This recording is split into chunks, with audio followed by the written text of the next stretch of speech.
salud mental en el trabajo y en la vida cotidiana. Una conferencia clave para reflexionar sobre el bienestar emocional, la prevención, el acompañamiento y el impacto que estos factores tienen en la calidad del servicio público y en nuestras relaciones laborales y personales. Vamos a seguir construyendo entonces espacios de reflexión y formación que aportan a una vida saludable dentro y fuera del ámbito de trabajo. Sí. Le damos la bienvenida a los expositores. Buenos días. Buenos días también a las personas que están conectadas de los distintos municipios y jurisdicciones vía Zoom. El ciclo de conferencia que empezamos a organizar junto con la Escuela de Abogados del Ejecutivo, la Escuela de Capacitación de acá de la casa, de nuestros anfitriones, Joaquín Víctor González, y desde la función legislativa, desde la Dirección de Fortalecimiento y Capacitación.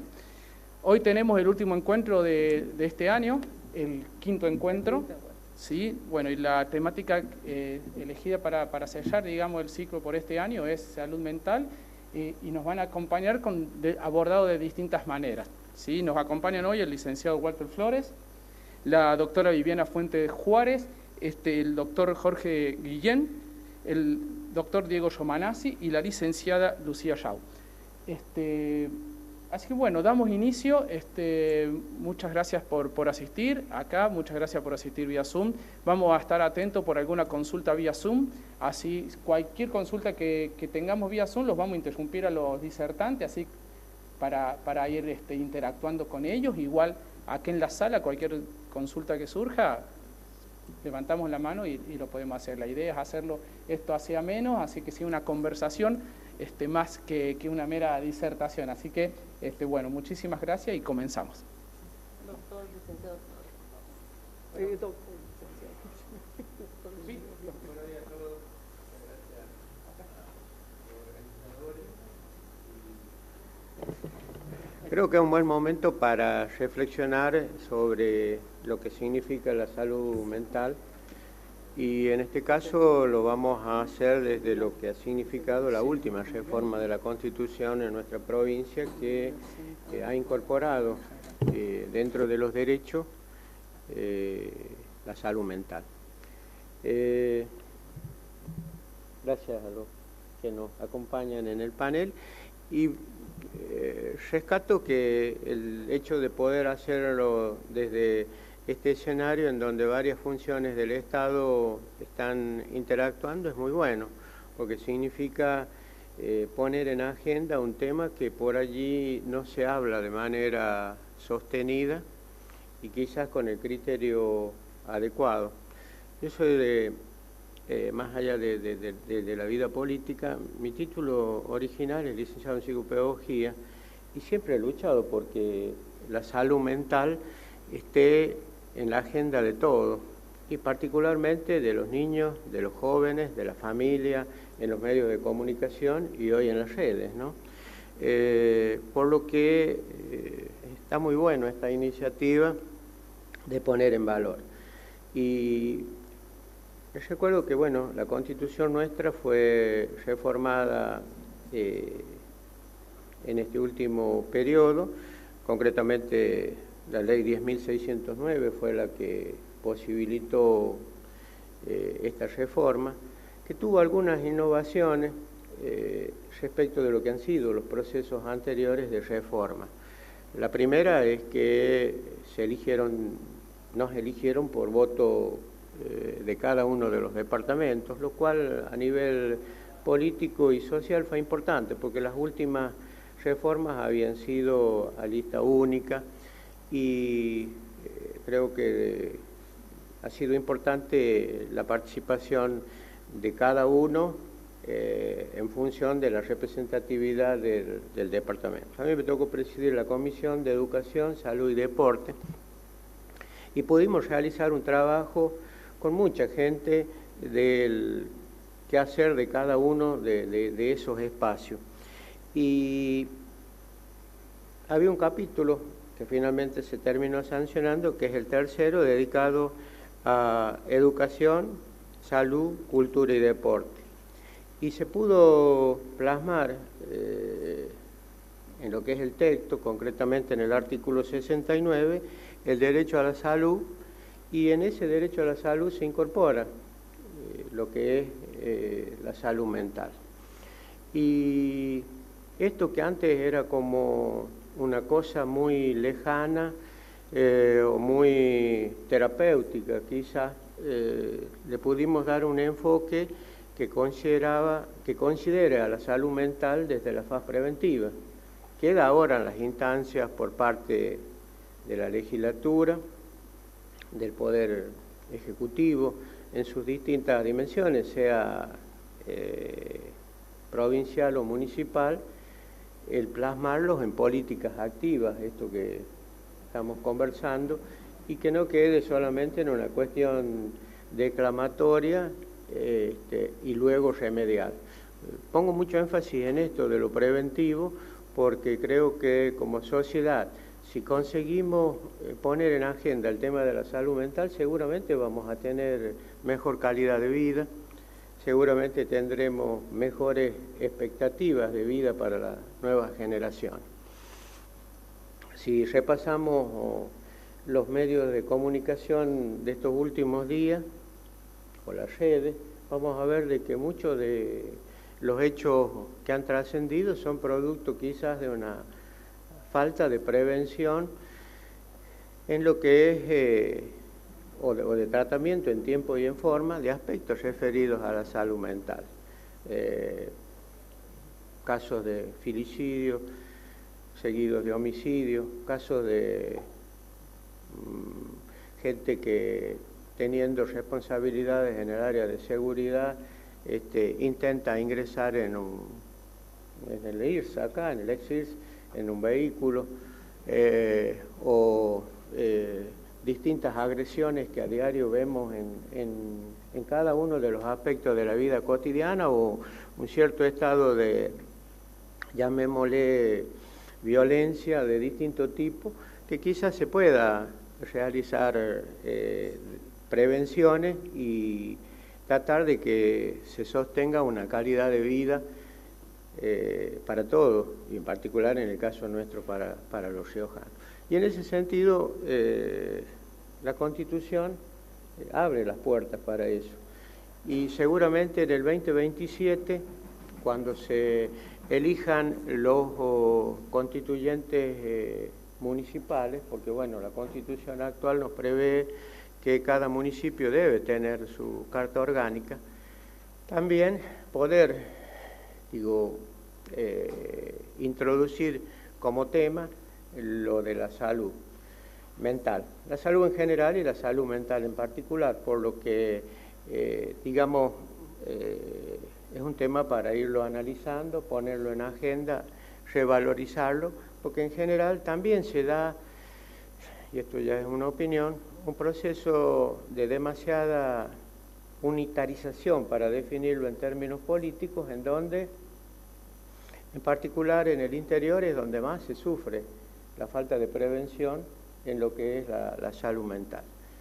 Cuando pasé por la función pública, nosotros pusimos mucha énfasis desde el Ministerio de Educación en lo que es el trabajo interdisciplinario, sea psicólogo, médico, enfermero, cuidadores domiciliarios, psicopedagogos, en programas que abordaran la salud de una manera integral. Y creo que ese es el camino para que efectivamente haya políticas que, más allá de los gobiernos, tengan en cuenta a todos los riojanos, más allá, primero, del lugar donde viven, segundo, más allá de su patología, y poniendo mucho énfasis, como decía, en lo que es la prevención. Y en eso, bueno, creo que la gente que está en el panel, que son especialistas más en el tema, vamos a coincidir en que es necesario tener un concepto de interdisciplinariedad en lo técnico. Pero también desde lo político es necesario tener hacer una bajada de línea en donde se ponga en valor todo este tipo de cosas. Primero, como decíamos, el primer paso está dado de ponerlo en la Constitución. El segundo va a ser plasmarlo en leyes. Tercero, en políticas activas. que efectivamente como generación podamos dejar como un cierto legado de decir, bueno, la calidad de vida de los riojanos la hemos sostenido a través de políticas, a través de leyes, a través de instrumentos y a través de acciones. Si ustedes me dicen hoy hay un problema con una persona que tiene alguna dificultad de salud mental, elijan el punto que quieran de la provincia, de cualquier departamento, y probablemente no tenga posibilidad de una atención primaria, ni mucho menos una dificultad crónica, por lo que es un problema a resolver. Nosotros hemos puesto ahí la necesidad de regionalizar ese tipo de cosas, de atención. También el hecho de que a los profesionales se les dé las herramientas para que se realice ese abordaje. Y el otro aspecto también es que a nivel de la sociedad se tome conciencia de la importancia que tiene la salud mental. Y cuando digo a nivel de la sociedad van desde los propios actores, esto es familia, medios de comunicación, redes sociales, y los agentes también del Estado, de las tres funciones, desde lo que puede ser en el Ejecutivo cuando hay un conflicto con los policías, que generalmente son los que actúan en primera instancia cuando hay algún problema, luego los agentes de salud, luego los funcionarios judiciales, y también lo que sucede después de esas intervenciones. Es decir, no es algo que a veces termina allí el proceso, sino con lo que viene después. También quiero destacar una cosa que es importante y una opinión. Argentina cuenta con una ley de salud mental que fue sancionada en el 2010, que quizás haya significado un avance, pero a mi entender hoy amerita alguna revisión, mejoramiento y adecuación a lo que es este tiempo que estamos viviendo. Y en eso va a ser muy útil también que ustedes, desde cada uno de los lugares donde tengan, puedan realizar su aporte, porque una ley de esas características no solamente quizás requiera un impulso político, sino un apoyo de todos los actores involucrados. Otro tema que les quería plantear es el hecho de que la salud mental no es solamente, creo, una cuestión de hacerlo desde el punto de vista remedial, sino desde el Estado, generar políticas que hagan que en general menos gente tenga problemas. Y en eso es muy importante lo educativo, es muy importante lo del deporte, es muy importante generar desde determinados espacios vitales la posibilidad de que la gente tenga una mejor calidad de vida. Y cuando digo mejor calidad de vida, no solo es en los adultos, en quienes a veces ponemos énfasis para la salud mental, sino desde los propios niños, jóvenes, que en donde en estos últimos años se está dando un cierto proceso de conflictividad y de nuevos hábitos que no solo pasan a veces por el consumo de determinados productos, sino también por generar hábitos de mejor calidad de convivencia. Es decir, hace 30 años la mayoría de nosotros no estábamos mucho tiempo mirando pantallas. Hoy los hábitos son diferentes y a veces los adultos pensamos que los hábitos de los jóvenes son de determinada característica, cuando en realidad son nuevos hábitos a los cuales la sociedad y en particular quienes tienen responsabilidades de gobierno deberían tener en cuenta. Y en ese sentido, bueno, por ejemplo, una de las cosas que creo que habrá que en su momento legislar es sobre la ludopatía, un problema que afecta mucho a la gente, a los jóvenes, y que socialmente llega a todos los estamentos, desde gente muy humilde a gente que tiene muchos recursos económicos. Por lo que, bueno, son cosas que a veces no figuran diariamente en las agendas, es como en el currículum, es una suerte de currículum oculto en la sociedad, y de eso más bien no se habla. Hay otros países que han hecho ya algunas legislaciones y, por ejemplo, en las camisetas de los equipos de fútbol, la mayoría de hoy de sponsors son agencias o instituciones que se dedican al juego. En Europa ya los han ido corriendo y ya en el frente de las camisetas no puede haber auspiciantes de juegos generalmente electrónicos. Los han ido desplazando y tienen hasta determinada cantidad de años en donde no van a poder hacer publicidad. Pero bueno, en el caso de Argentina, repasen las camisetas y van a ver que los principales sponsors, e inclusive los anunciantes cuando se realizan esas transmisiones, son ese tipo de instituciones. Digo, son aspectos para tener en cuenta, considerar y poner en valor cuán importante es la psicología social y la sociología en la vida cotidiana.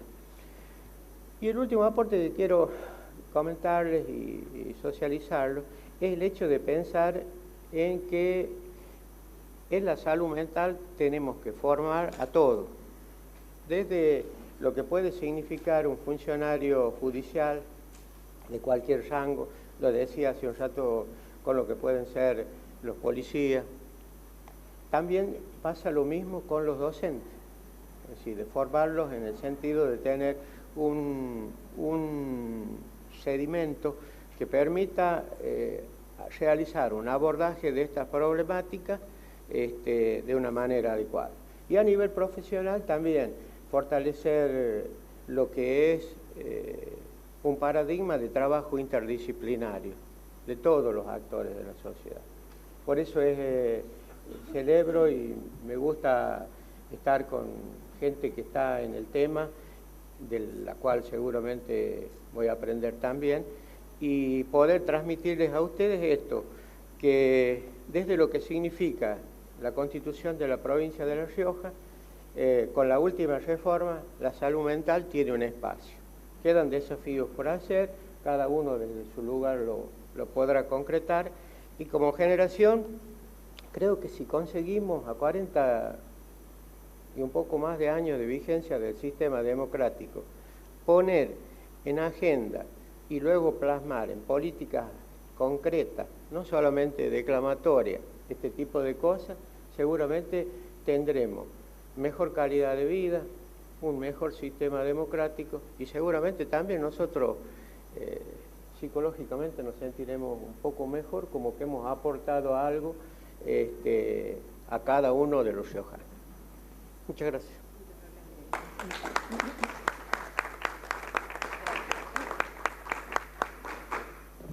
Doctora, bien, yo voy a hablar con... A mí me gusta hablar parada.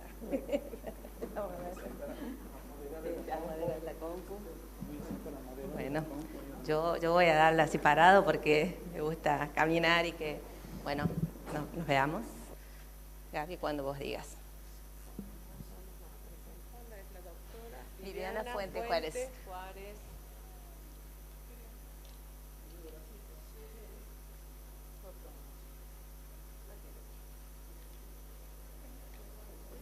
¿Listo? Bien, pero todavía hay que... No sale.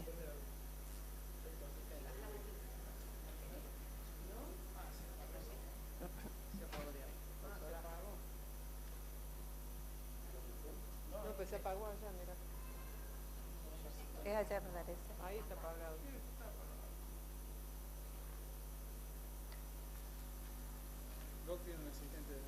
Ah, pero perfecto, mi amigo.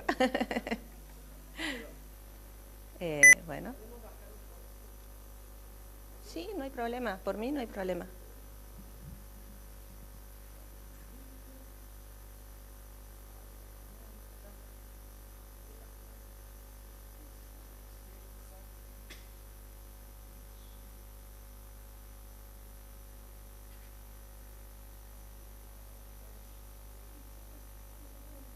No, ahí estamos.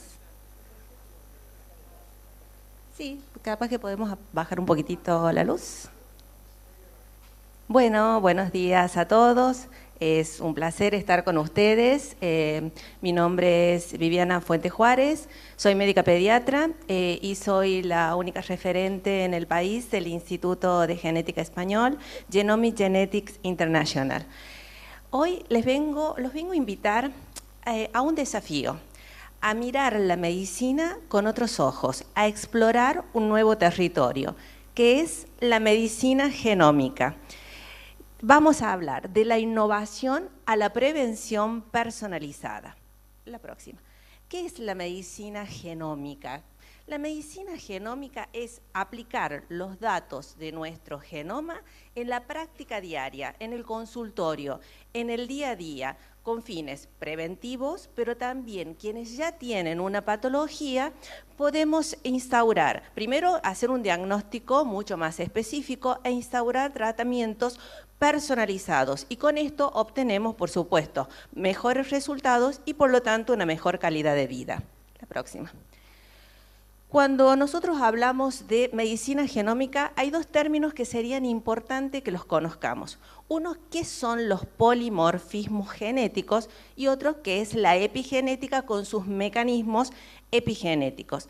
Los polimorfismos genéticos son pequeñas variaciones del ADN, que son variaciones normales, se dice que son mutaciones normales, que no afectan la vida, es decir, no nos producen, no ponen en riesgo nuestra vida, se producen en más del 1% de la población, y gracias a esa variedad de estos genes, respondemos de distinta manera al medio ambiente y también, por supuesto, a tratamientos.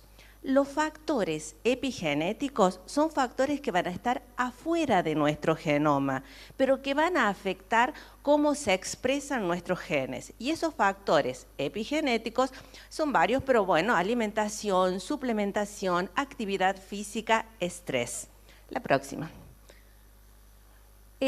Sabemos que existe una interrelación entre lo que son nuestra genética, nuestro mapa genético y esos factores que están afuera de nuestro genoma, y esa es una interacción bastante compleja. La próxima, Diego.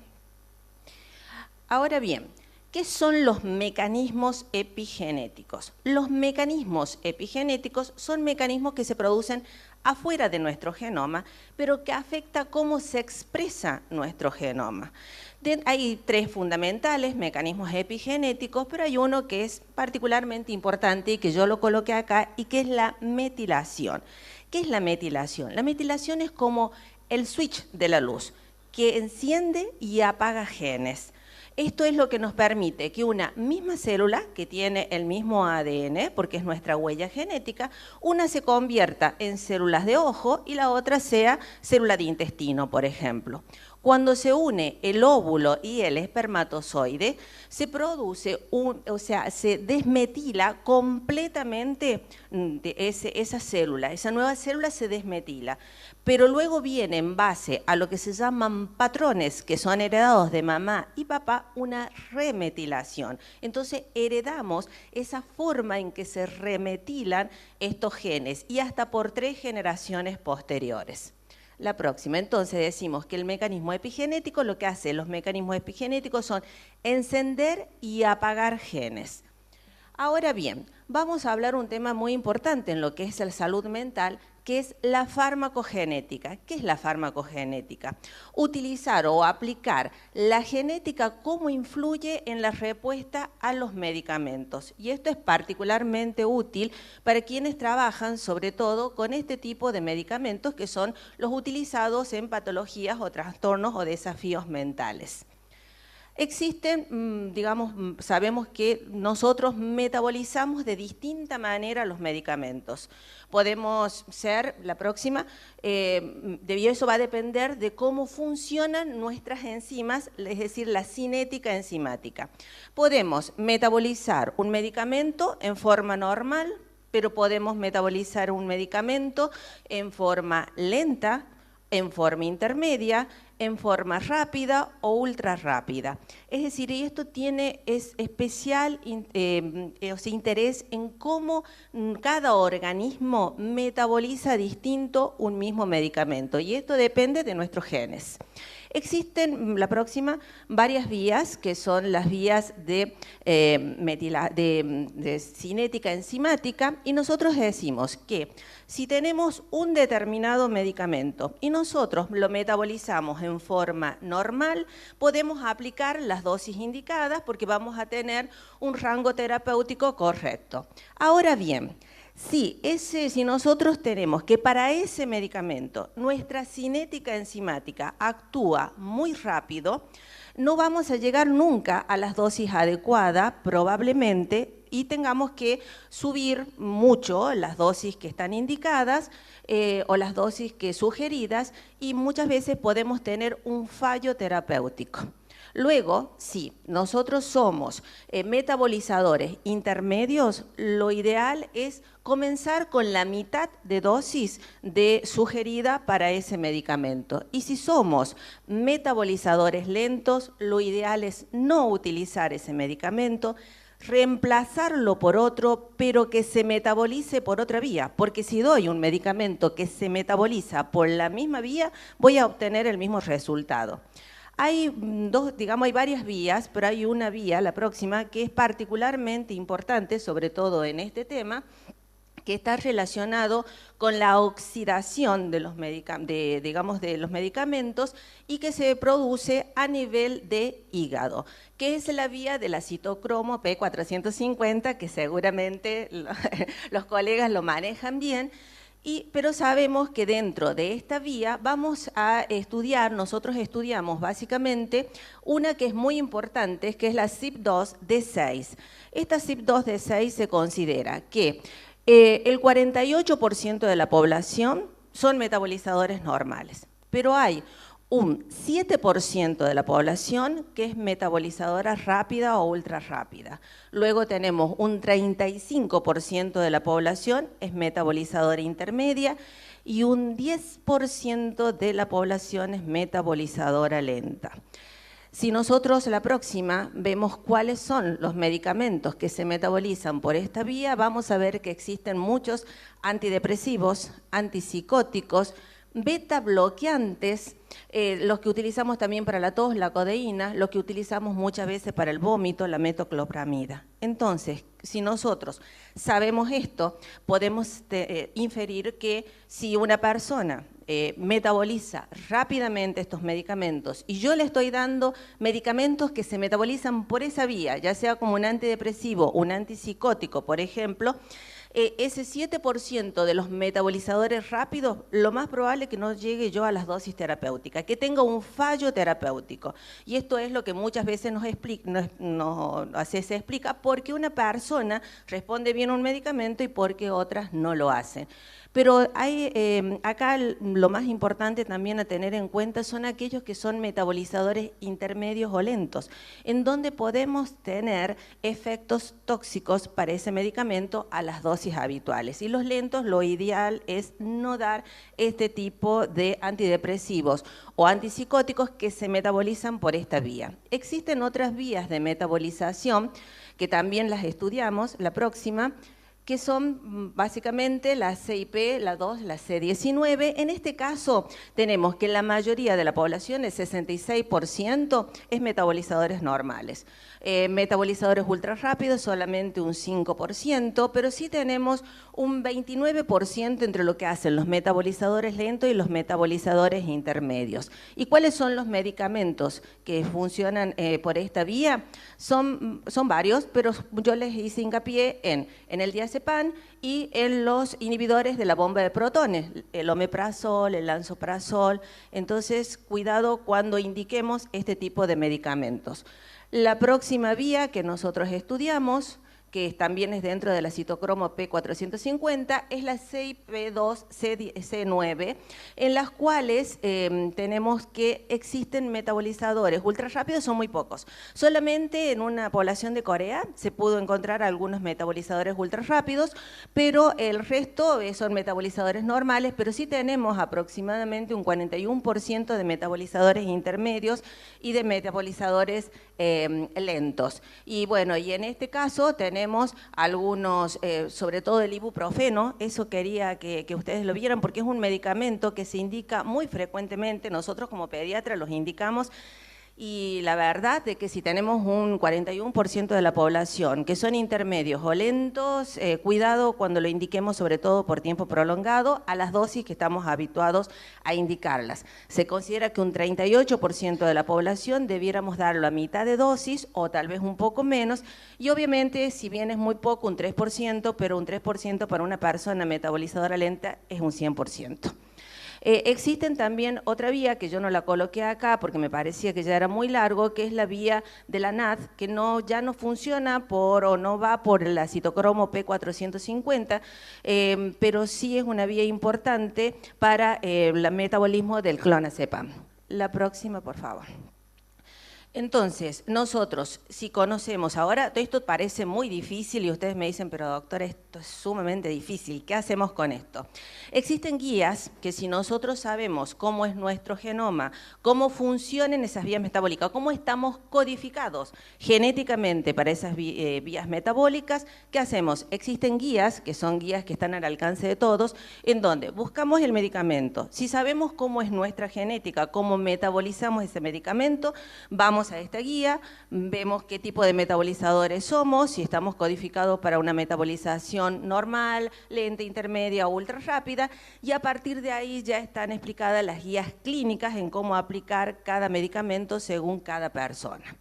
Ahora bien, vamos a hablar de otro tema que me parece muy importante, que son los neurotransmisores. Existen muchos neurotransmisores, pero yo elegí básicamente dos y un tercero, que en realidad es una hormona y a su vez un neurotransmisor, una es la dopamina, que es la que regula el placer y la recompensa, la serotonina, que regula el estado de ánimo y es la precursora de la melatonina, la hormona del sueño, y luego la oxitocina, que le decimos que es la hormona del amor, porque influye en vínculos sociales y en relaciones interpersonales. Ahora bien, si nosotros la próxima estudiamos la vía, que es la vía dopaminérgica, que no solamente influye en la metabolización de la dopamina, sino también en los estrógenos, y esto muchas veces nos explica por qué las hormonas influyen mucho en nuestro estado de ánimo, ¿no? Entonces, esta es la vía, la dopaminérgica. En la vía dopaminérgica juega un papel muy importante en el placer, en el aprendizaje. Nosotros que trabajamos mucho con niños con desafíos en el neurodesarrollo, son vías muy importantes a tener en cuenta. En la vía dopaminérgica estudiamos los genes que codifican una enzima que se llama COM, catecol-ortometiltransferasa. Esta COM puede estar codificada genéticamente para que actúe en forma normal, pero puede estar codificada genéticamente para que actúe lento o para que actúe rápido. Si actúa lento, es como una compuerta que no se abre, entonces se eleva el nivel de dopamina. Y si está codificada para que actúe rápido, la compuerta esta se abre, bajan los niveles de dopamina. Entonces, la próxima, vamos a tener que de acuerdo a cómo esté codificada nuestra enzima COM, vamos a ver que si está codificada para que actúe en forma lenta, por lo tanto tengamos niveles más altos de dopamina, lo bueno de esto es que tiene una mayor capacidad de atención y memoria esa persona. Pero lo peligroso es que suele tener una mayor tendencia al estrés. No responde bien al estrés. ¿Por qué? Porque el estrés libera aún más dopamina y esa persona se bloquea en situaciones de estrés. Son mucho más vulnerables al dolor, les duele más el dolor físico y el emocional. Y esto está muy relacionado con aquellas personas que tienen fibromialgia, es decir, generalmente tienen esta variante genética. También no toleran los grupos metilos, porque está muy relacionado con ese mecanismo epigenético que es la metilación. Y en esto de los grupos metilos, cuidado cuando indicamos, por ejemplo, el metilfenidato. El metilfenidato en estos niños no se le debiera dar. ¿Por qué? porque no lo tolera, porque vamos a producir una más hipermetilación y tampoco las vitaminas metiladas, metilcobalamina, entonces en ellos no, y tampoco ninguno de esos compuestos naturales, como por ejemplo el té verde, porque los fenoles del té verde también van a producir una hipermetilación. Entonces lo que creemos que es natural no es todo tan natural y no puede ser utilizado para todos. Y aquellos que tienen la COM, la enzima COM, codificada genéticamente para que actúe rápido, abre la compuerta, bajan los niveles de dopamina, estas personas son menos sensibles al estrés. Si yo tengo que buscar a alguien que en una situación, digamos, de estrés tuviera que elegir, yo elegiría, por ejemplo, uno que tenga una COM rápida. ¿Por qué? Porque en el estrés eleva la dopamina y no se bloquea. En cambio, los de COM lenta se bloquean.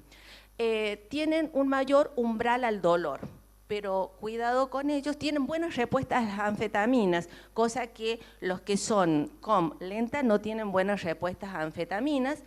Pueden recibir donantes del grupo metilo, en ellos sí puedo dar metilfenidato, en ellos sí podría dar vitaminas metiladas, pero por supuesto ellos lo perjudicial o lo no tan bueno en realidad es que tienen menos capacidad de atención y menos capacidad de memoria.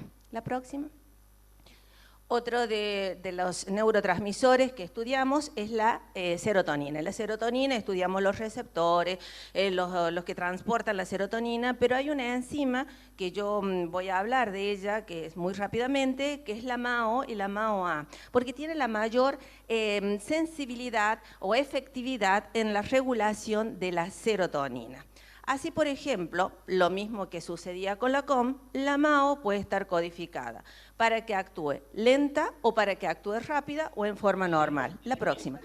Si está codificada para que la MAO sea lenta, vamos a tener niveles altos de serotonina. Son personas que son y hay una variante que le llaman el gen del guerrero. Son las personas que viven enojadas. A mí también, gracias. Suelen ser más propensas a tener espasmos, convulsiones, trastornos del sueño, crisis de conducta y riesgo a un exceso de serotonina, que los médicos lo conocemos como síndrome serotonínico. En cambio, estos son adultos mayores. Que actúe rápido, vamos a tener niveles de serotonina que pueden ser, por supuesto, bajos. Y en ese caso, ¿qué tenemos? Depresión. Porque recuerden que es la precursora de la melancolía. Vamos a tener crisis de pánico, más vulnerabilidad al trauma y constipación, que es una constipación. Y aquí entramos en la próxima, que es otro tema importante. No. Es el intestino cerebro. Hoy tenemos evidencias genéticas de cómo el intestino existe una relación. Sí, lógicamente. Y esto es Yo lo primero que les dije, por eso me pareció rarísimo por qué la mandaron.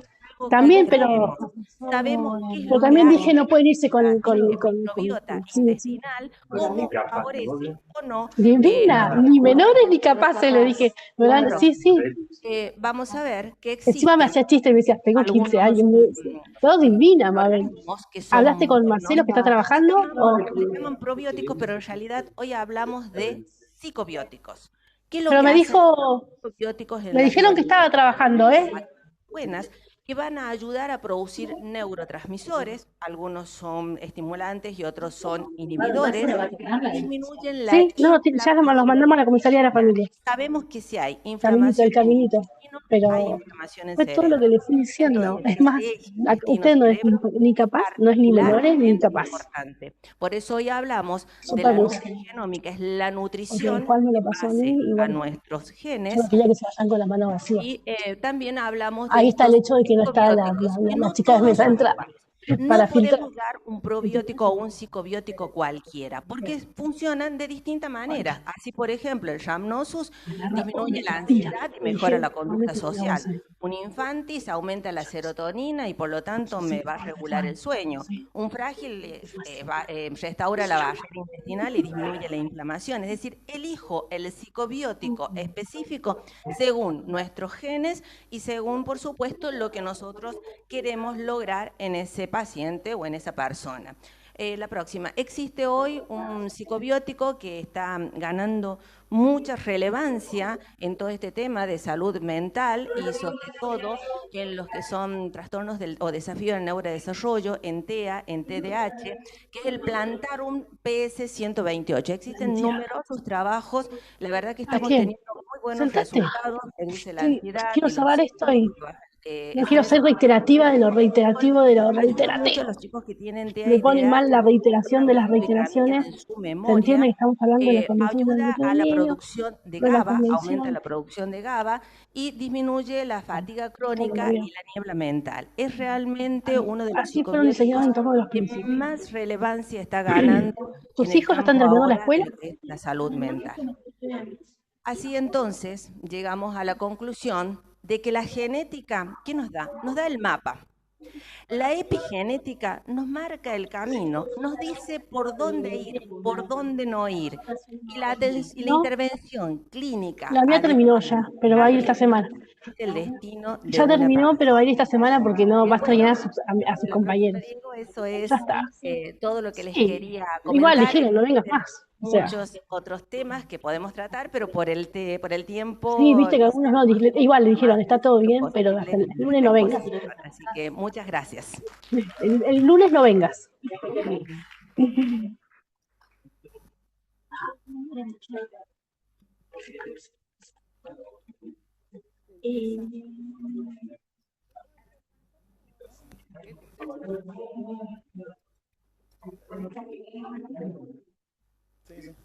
Buenas, ¿cómo les va? ¿Cómo están? Mi nombre es Jorge Guillén, soy médico psiquiatra. Y bueno, voy a hablar un poquito de lo que es estrés laboral, síndrome de burnout, ¿sí? Ustedes saben que el término burnout viene de la aeronáutica. Cuando ustedes si se Ah, fijan, sí. cuando se manda un satélite al espacio, necesitamos de un cohete de mucho combustible que venza la gravedad, ¿sí? Y pueda dejarlo allá. Una vez que ese satélite se deposita en el espacio, ese cohete que lo llevó hasta allá queda ahí dando vueltas, quemado. De ahí viene el término, que lo van a escuchar mucho cuando se habla de estrés laboral. Ahora, si nos ponemos a pensar, es un término medio fatalista. ¿Por qué? Porque a ese cohete que queda dando vueltas ahí nadie lo puede ir a rescatar, ¿no?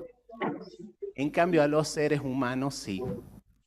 El síndrome de burnout o estrés laboral es una forma de depresión. Yo siempre digo, voy a ver la hora para no pasarme después, yo siempre digo esto. Siempre que nos hablan de depresión, ¿sí? O de una persona que está deprimida, nosotros nos vamos a imaginar, ¿sí? Inmediatamente alguien que está llorando, alguien que está con cara de triste, alguien que no tiene ganas de hacer nada, que está en su cama quizás o en su habitación encerrado, ¿sí? Pero no es solo eso, estar deprimido. Inclusive, los síntomas, esos son los síntomas que se ven, los síntomas más invisibles de la depresión a veces son los que más daño hacen. Estaban allá, Anita. Porque simplemente al ser Pero invisibles, tengo al ser menos detectables, la gente no le pregunta a esa persona si necesita algo o si qué le está pasando, ¿no? Si necesita ayuda. Y es más fácil que el que lo sufre los vaya naturalizando. ¿Cuáles son esos síntomas más invisibles? ¿Sí? Esos síntomas más invisibles son la desmotivación, ¿sí? La falta de sentido por lo que hacemos, la falta de placer o de goce por las cosas que hacemos que antes sí nos daban placer, ¿sí? Eso se llama anedonia. Y eso va produciendo un desgaste en el ser humano. Como estos síntomas no se ven, a diferencia de otras patologías que nosotros vemos en una herida, vemos sangre, vemos una inflamación, vemos los resultados de un laboratorio, como no se ven, muchas veces lo que sucede es que el que lo sufre lo empieza a subestimar, y no solo el que lo sufre lo subestima. A veces esa persona que lo sufre, cuando lo cuenta, las demás personas son los que lo subestiman, ¿no? Porque bueno, existe esto de que como no se ve, se lo relativiza, y vivimos en un mundo donde todo está asociado a la voluntad de la persona. Todo se puede superar con voluntad, ¿sí? En el mundo de la productividad todo se puede superar con voluntad, inclusive, y ahí entran en esa bolsa también las problemáticas de salud mental. Entonces, si te sentís mal, depende de vos, depende que le pongas un poco más de ganas, ¿sí? El síndrome de burnout tiene síntomas característicos, pero este tipo de depresión que siempre va asociada al contexto laboral, este desgaste, ¿sí? Tiene algunos síntomas particulares, como por ejemplo la despersonalización, ¿sí? Miren, les doy un ejemplo. Es la persona que empieza con muchas ganas en un trabajo, ¿sí? Es la persona que cuando inició en el trabajo tenía mucha predisposición para hacer todo, para aprender. Es la persona que cuando inicia en el trabajo se siente motivado, es el que le festeja los cumpleaños a todos, va preguntando cuáles son las fechas de cumpleaños para festejarlo, para no dejarlo pasar. Y de repente un día va perdiendo esa batería social, ¿sí? Se va aislando, se va poniendo más distante con los compañeros de trabajo y con las personas que tiene que atender o ofrecer un servicio. Empieza a sentir que todo le da lo mismo, ¿sí? Es esa persona que inició de esa manera y al cabo de unos años ya ni siquiera quiere participar de ese brindis de un cumpleaños, ¿sí? Ya es la maestra jardinera que estudió para maestra jardinera porque ama a los niños, y al cabo de unos años ya no le encuentra sentido, lo hace porque es responsable, lo hace porque no le queda otra, pero por dentro no siente la motivación que inició con su vocación, ¿sí? Yo he anotado, ¿sí? Varias formas de prevenir esto y que podemos ir haciendo, cómo nos vamos estresando a través del tiempo, que ya se los voy a decir. Otro análisis que tenemos que hacer es el mundo en el que vivimos, ¿sí? Porque nosotros tenemos algo que es particular en cada ser humano, que es el trabajo en el que estamos. Pero después lo que tenemos que analizar es que también vivimos en un contexto, en un mundo que nos impulsa hacia algo, ¿sí? Vivimos en un mundo capitalista, que es algo que todos atravesamos esto, un mundo que está muy pendiente de la validación de los demás y en donde la validación tiene que ver con nuestro rendimiento, ¿sí? Nuestra validación tiene que ver con lo que podemos producir y cuán rentable es lo que hacemos, ¿sí? Entonces el valor del ser humano ha pasado a ser eso. Entonces tenemos seres humanos que se esfuerzan, que se autoexplotan para lograr eso que el mundo en el que vivimos nos dice que es la felicidad. Yo leo mucho un filósofo que se llama Byung-Chul Han, que hace un análisis sobre esto. Él es coreano, hizo filosofía en Alemania, y él dice que el pensamiento capitalista de que ser más productivos y eficientes es lo que nos va a hacer felices, ¿sí? Ese pensamiento, él dice, bueno, el capitalismo logró que el ser humano no necesite un jefe opresor o un jefe que te esclavice, sino que los seres humanos hemos llegado al punto de esclavizarnos a sí mismos, a nosotros mismos, ¿sí? Sin que otro lo haga, ¿sí? Entonces, yo les digo esto, ¿no? Hagamos este análisis. Cada vez se festeja más o se valoriza más a las personas que se levantan más temprano, que producen más, ¿no? Que cada vez la exigencia que uno ve, por ejemplo, en las redes sociales, de que tenemos que ser 10 en todo, ¿sí? Por ejemplo, tenemos que ser 10 como padres, tenemos que ser 10 como profesionales, si hacemos ejercicio, no basta con hacerlo al ejercicio de forma saludable, tenemos que superarnos, tenemos que cumplir metas, tenemos que competir, y todo lo llevamos a ese plano. Ahora la pregunta es, y yo también me la hago como médico, porque uno como médico a veces da todas estas recomendaciones en el consultorio. Tenés que hacer ejercicio, tenés que bajar de peso, tenés que hacer ayuno intermitente, porque ahí está comprobado que está bueno, tenés que cambiar tu dieta, ¿Y se puede? ¿Realmente tenemos el tiempo o según nuestras prioridades, ¿podemos ser 10 en todo? Esa es la autoexplotación, para recibir la aprobación del otro, ¿sí?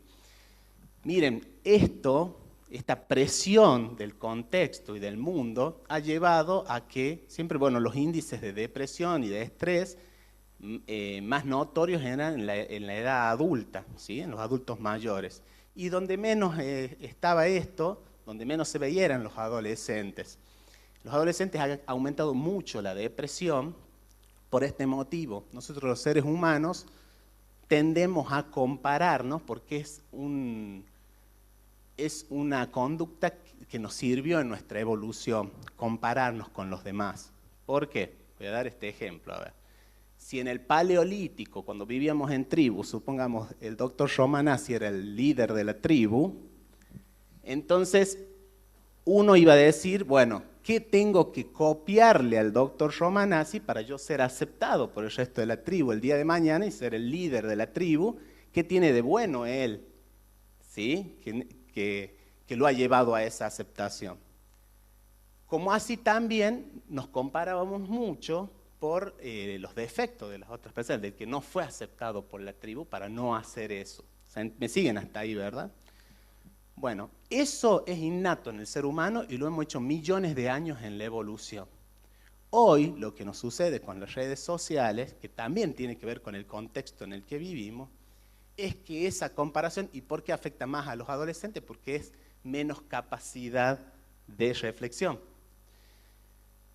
Nosotros, qué paradójico, nos seguimos comparando, pero ya no nos comparamos. Los niños o los adolescentes ya no se comparan con sus hermanos, no se comparan con sus primos, no se comparan con el vecino, no se comparan con el compañero de la escuela.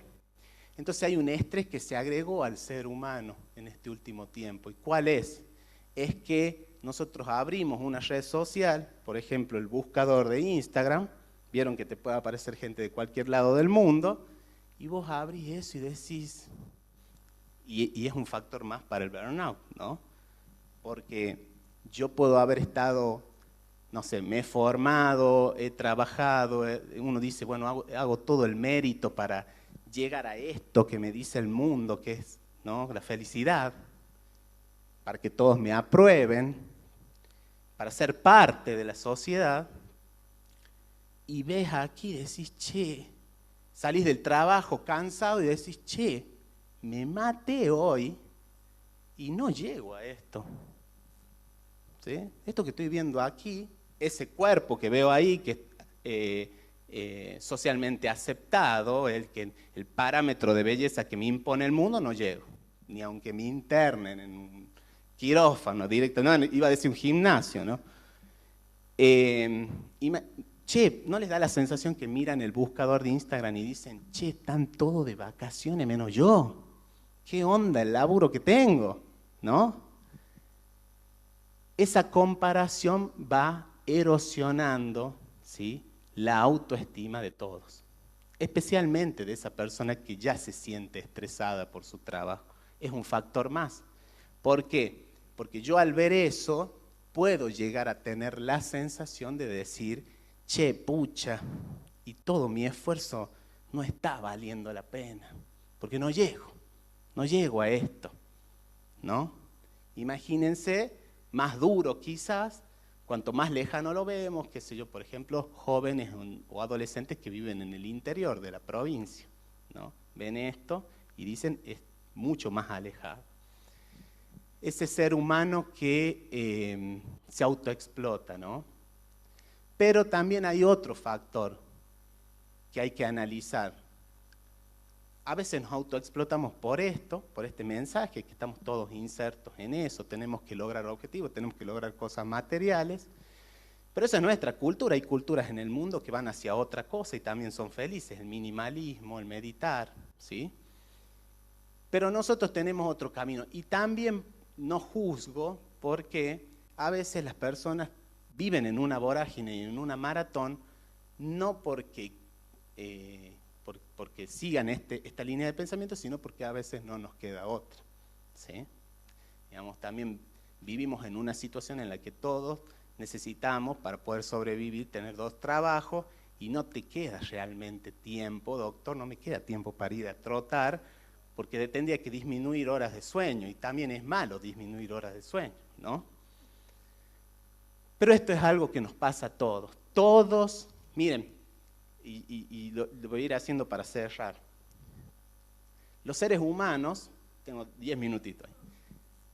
Los seres humanos durante miles de años hemos vivido en el Paleolítico como las demás especies. ¿Cómo viven las demás especies? A ver, veamos, imaginemos que una persona, somos National Geographic y vamos a filmar un animal en la selva, ¿sí? Africana. Si ustedes se fijan, cuando van a filmarlo, lo filman un mes al león, ¿no? Pero de ese mes que lo filman, sacan un compilado de ¿cuánto? De 1 hora, que es el programa que nosotros vamos a ver. ¿Por qué? Porque no es que el león está en acción las 24 horas del día. No, caza un día, come, yo creo que como a los 3 días recién vuelve a buscar para cazar, ¿no? ¿A qué voy con esto? Si ustedes se fijan, digamos, qué sé yo, por ejemplo, cómo funcionan los animalitos, sus perritos, ellos están en reposo la mayor parte del tiempo, ¿sí? Toda regla tiene su excepción, a menos que sea un caniche, ¿no? Un caniche es distinto, un caniche en celo, peor, no para de ladrar, no les recomiendo, pero ¿a qué voy con esto? Durante millones de años nosotros hemos vivido como las demás especies, como en un contexto donde la alerta es la excepción y la calma, la contemplación era la regla. La excepción y la regla era estar en calma y la excepción en alerta.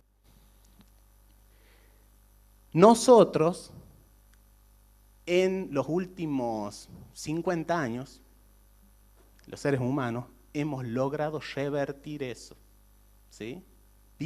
La regla es vivir en alerta y la excepción es estar tranquilos, la excepción es contemplar, la excepción es tener un momento de paz. O sea, estamos tan presionados por producir que inclusive estar al pepe no genera culpa, ¿sí? No nos permitimos tomarnos un momento de descanso. Ese estado de alerta permanente, nuestro cuerpo no está diseñado para soportarlo, ¿sí? Entonces, porque la evolución no ha sido para que nosotros soportemos la alerta permanente. Y bueno, fíjense, voy a dar un ejemplo de cualquiera de nosotros. Somos la única especie que nos despertamos asustados. Ya arrancamos con el cortisol por el cielo, ¿no? Porque nos inventamos un artefacto que nos asusta, ¿sí? Para que nos levantemos. Más si son medio masoquistas como yo, lo pones 7, 7 y 5, 7 y 10, 7 y 20. Después de eso, ¿qué hacemos? Vemos las noticias. Todo mal, ¿o no? Porque además está comprobado que una noticia negativa genera más atención en el ser humano. Entonces, el mundo que vemos a través de las redes sociales, de la información, es lo peor, es todo catastrófico, ¿sí? Después de eso, vos decís, bueno, me voy al trabajo, me voy por la avenida Córdoba, ¿no? Me voy por la avenida Córdoba, y venís por la avenida Córdoba, pones una radio nacional, ¿sí? Que por ahí pasan buena música, qué sé yo, y dice el conductor, la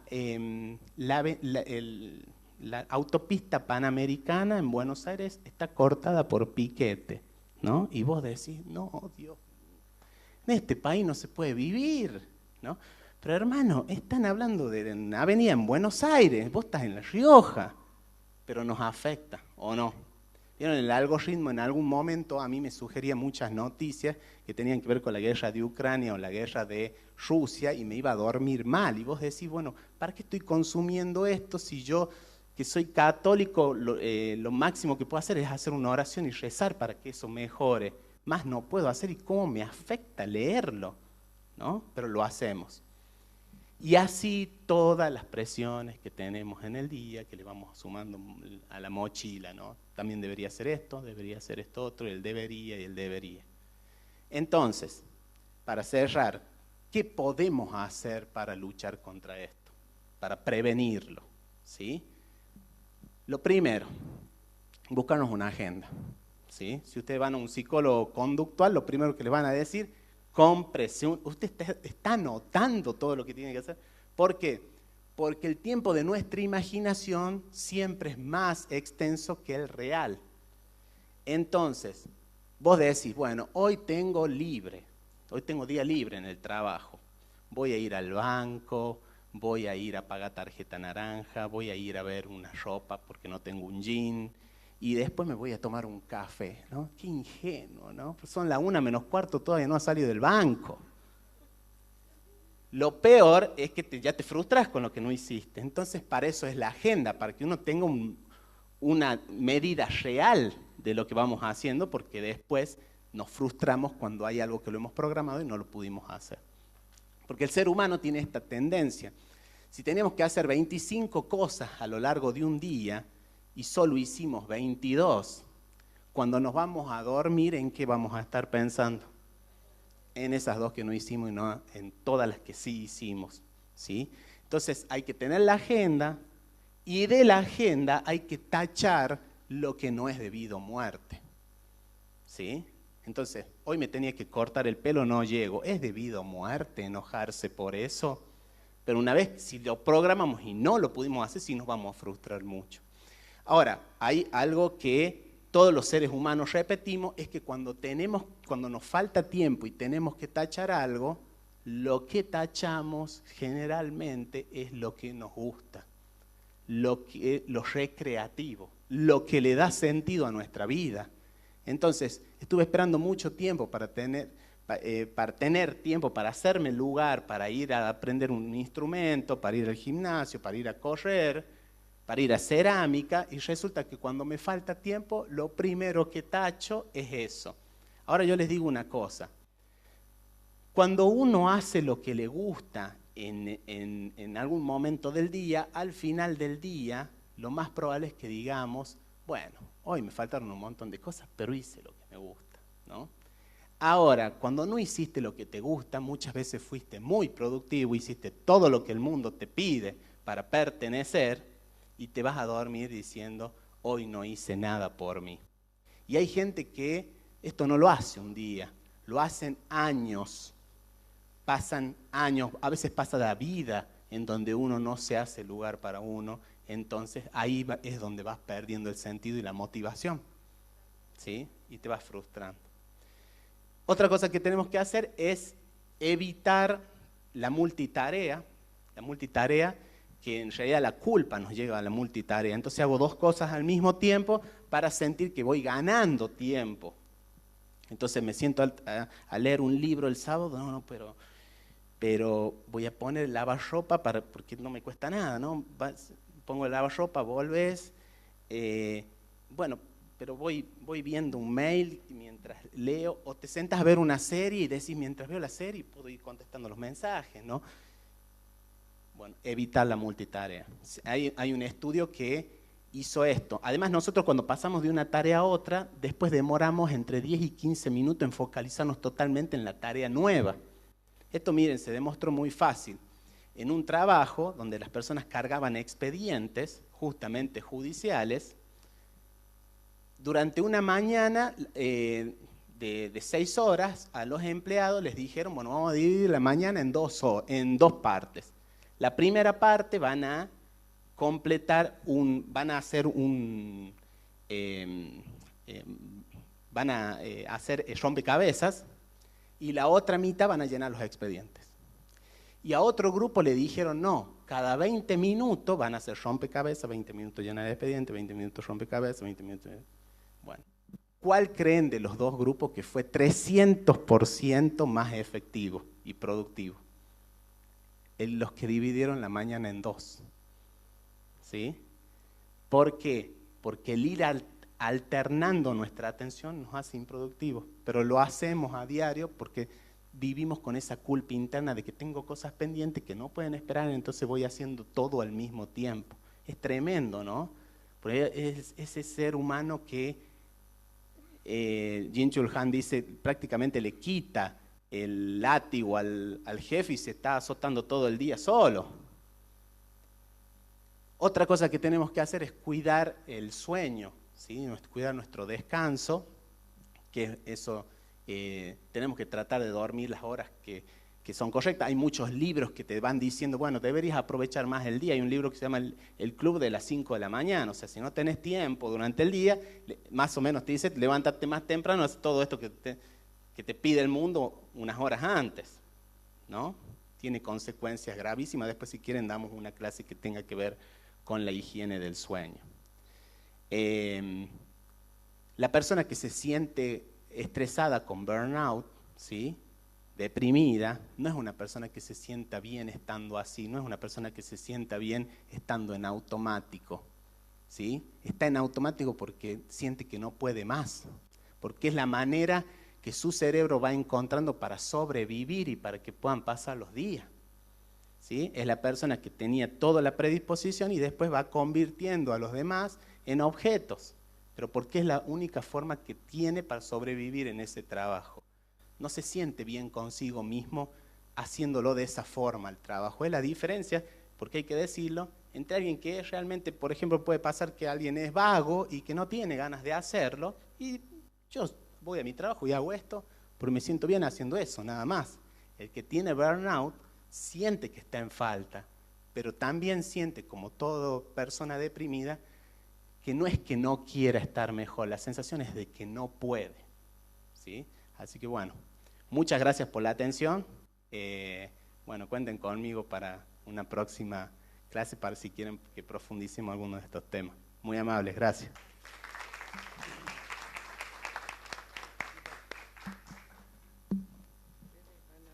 ¿Con ese? ¿Ustedes quieren irse para allá? Yo me voy para allá y vos te quedas acá. Con los dos.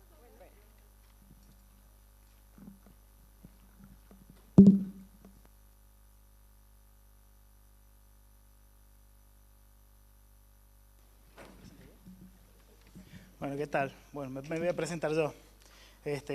Sí, porque así ha sido propuesto el espacio. Gracias, Cristina, por la invitación. Gracias soy el doctor Diego Romanazzi, soy médico psiquiatra, soy integrante del staff del Cuerpo Médico Forense. Y bueno, también tuve la dicha de tener un recorrido por distintos campos de trabajo, en el Ejecutivo, en el Ministerio, en la trinchera, como decimos los médicos. Ejerzo la psiquiatría hace un poco más de, sí, casi 20 años. Me recibí de médico sabiendo que lo que quería hacer era psiquiatría, o sea, hice medicina como un medio para un fin. Siempre me interesó la salud mental. Celebro que el espacio sea no solamente interdisciplinario, sino que sea intersectorial, porque creo que eso es una pieza clave para entender un poco la articulación de esto que presentaba el licenciado Flores al principio, ¿no? De qué importante es el rol del Estado y sobre todo del Ejecutivo, de la integración, un poco desde el marco legal, hacia cómo repercute en la salud de los individuos, ¿no?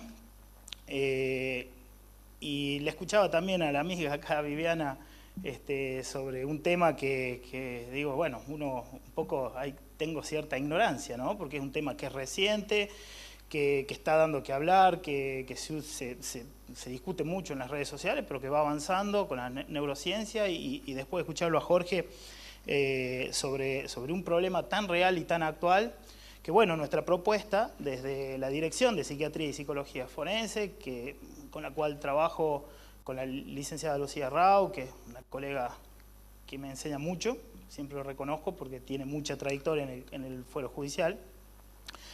Hemos propuesto un tema sensible, ¿no? Que tiene que ver con los riesgos psicosociales en los trabajadores del Estado.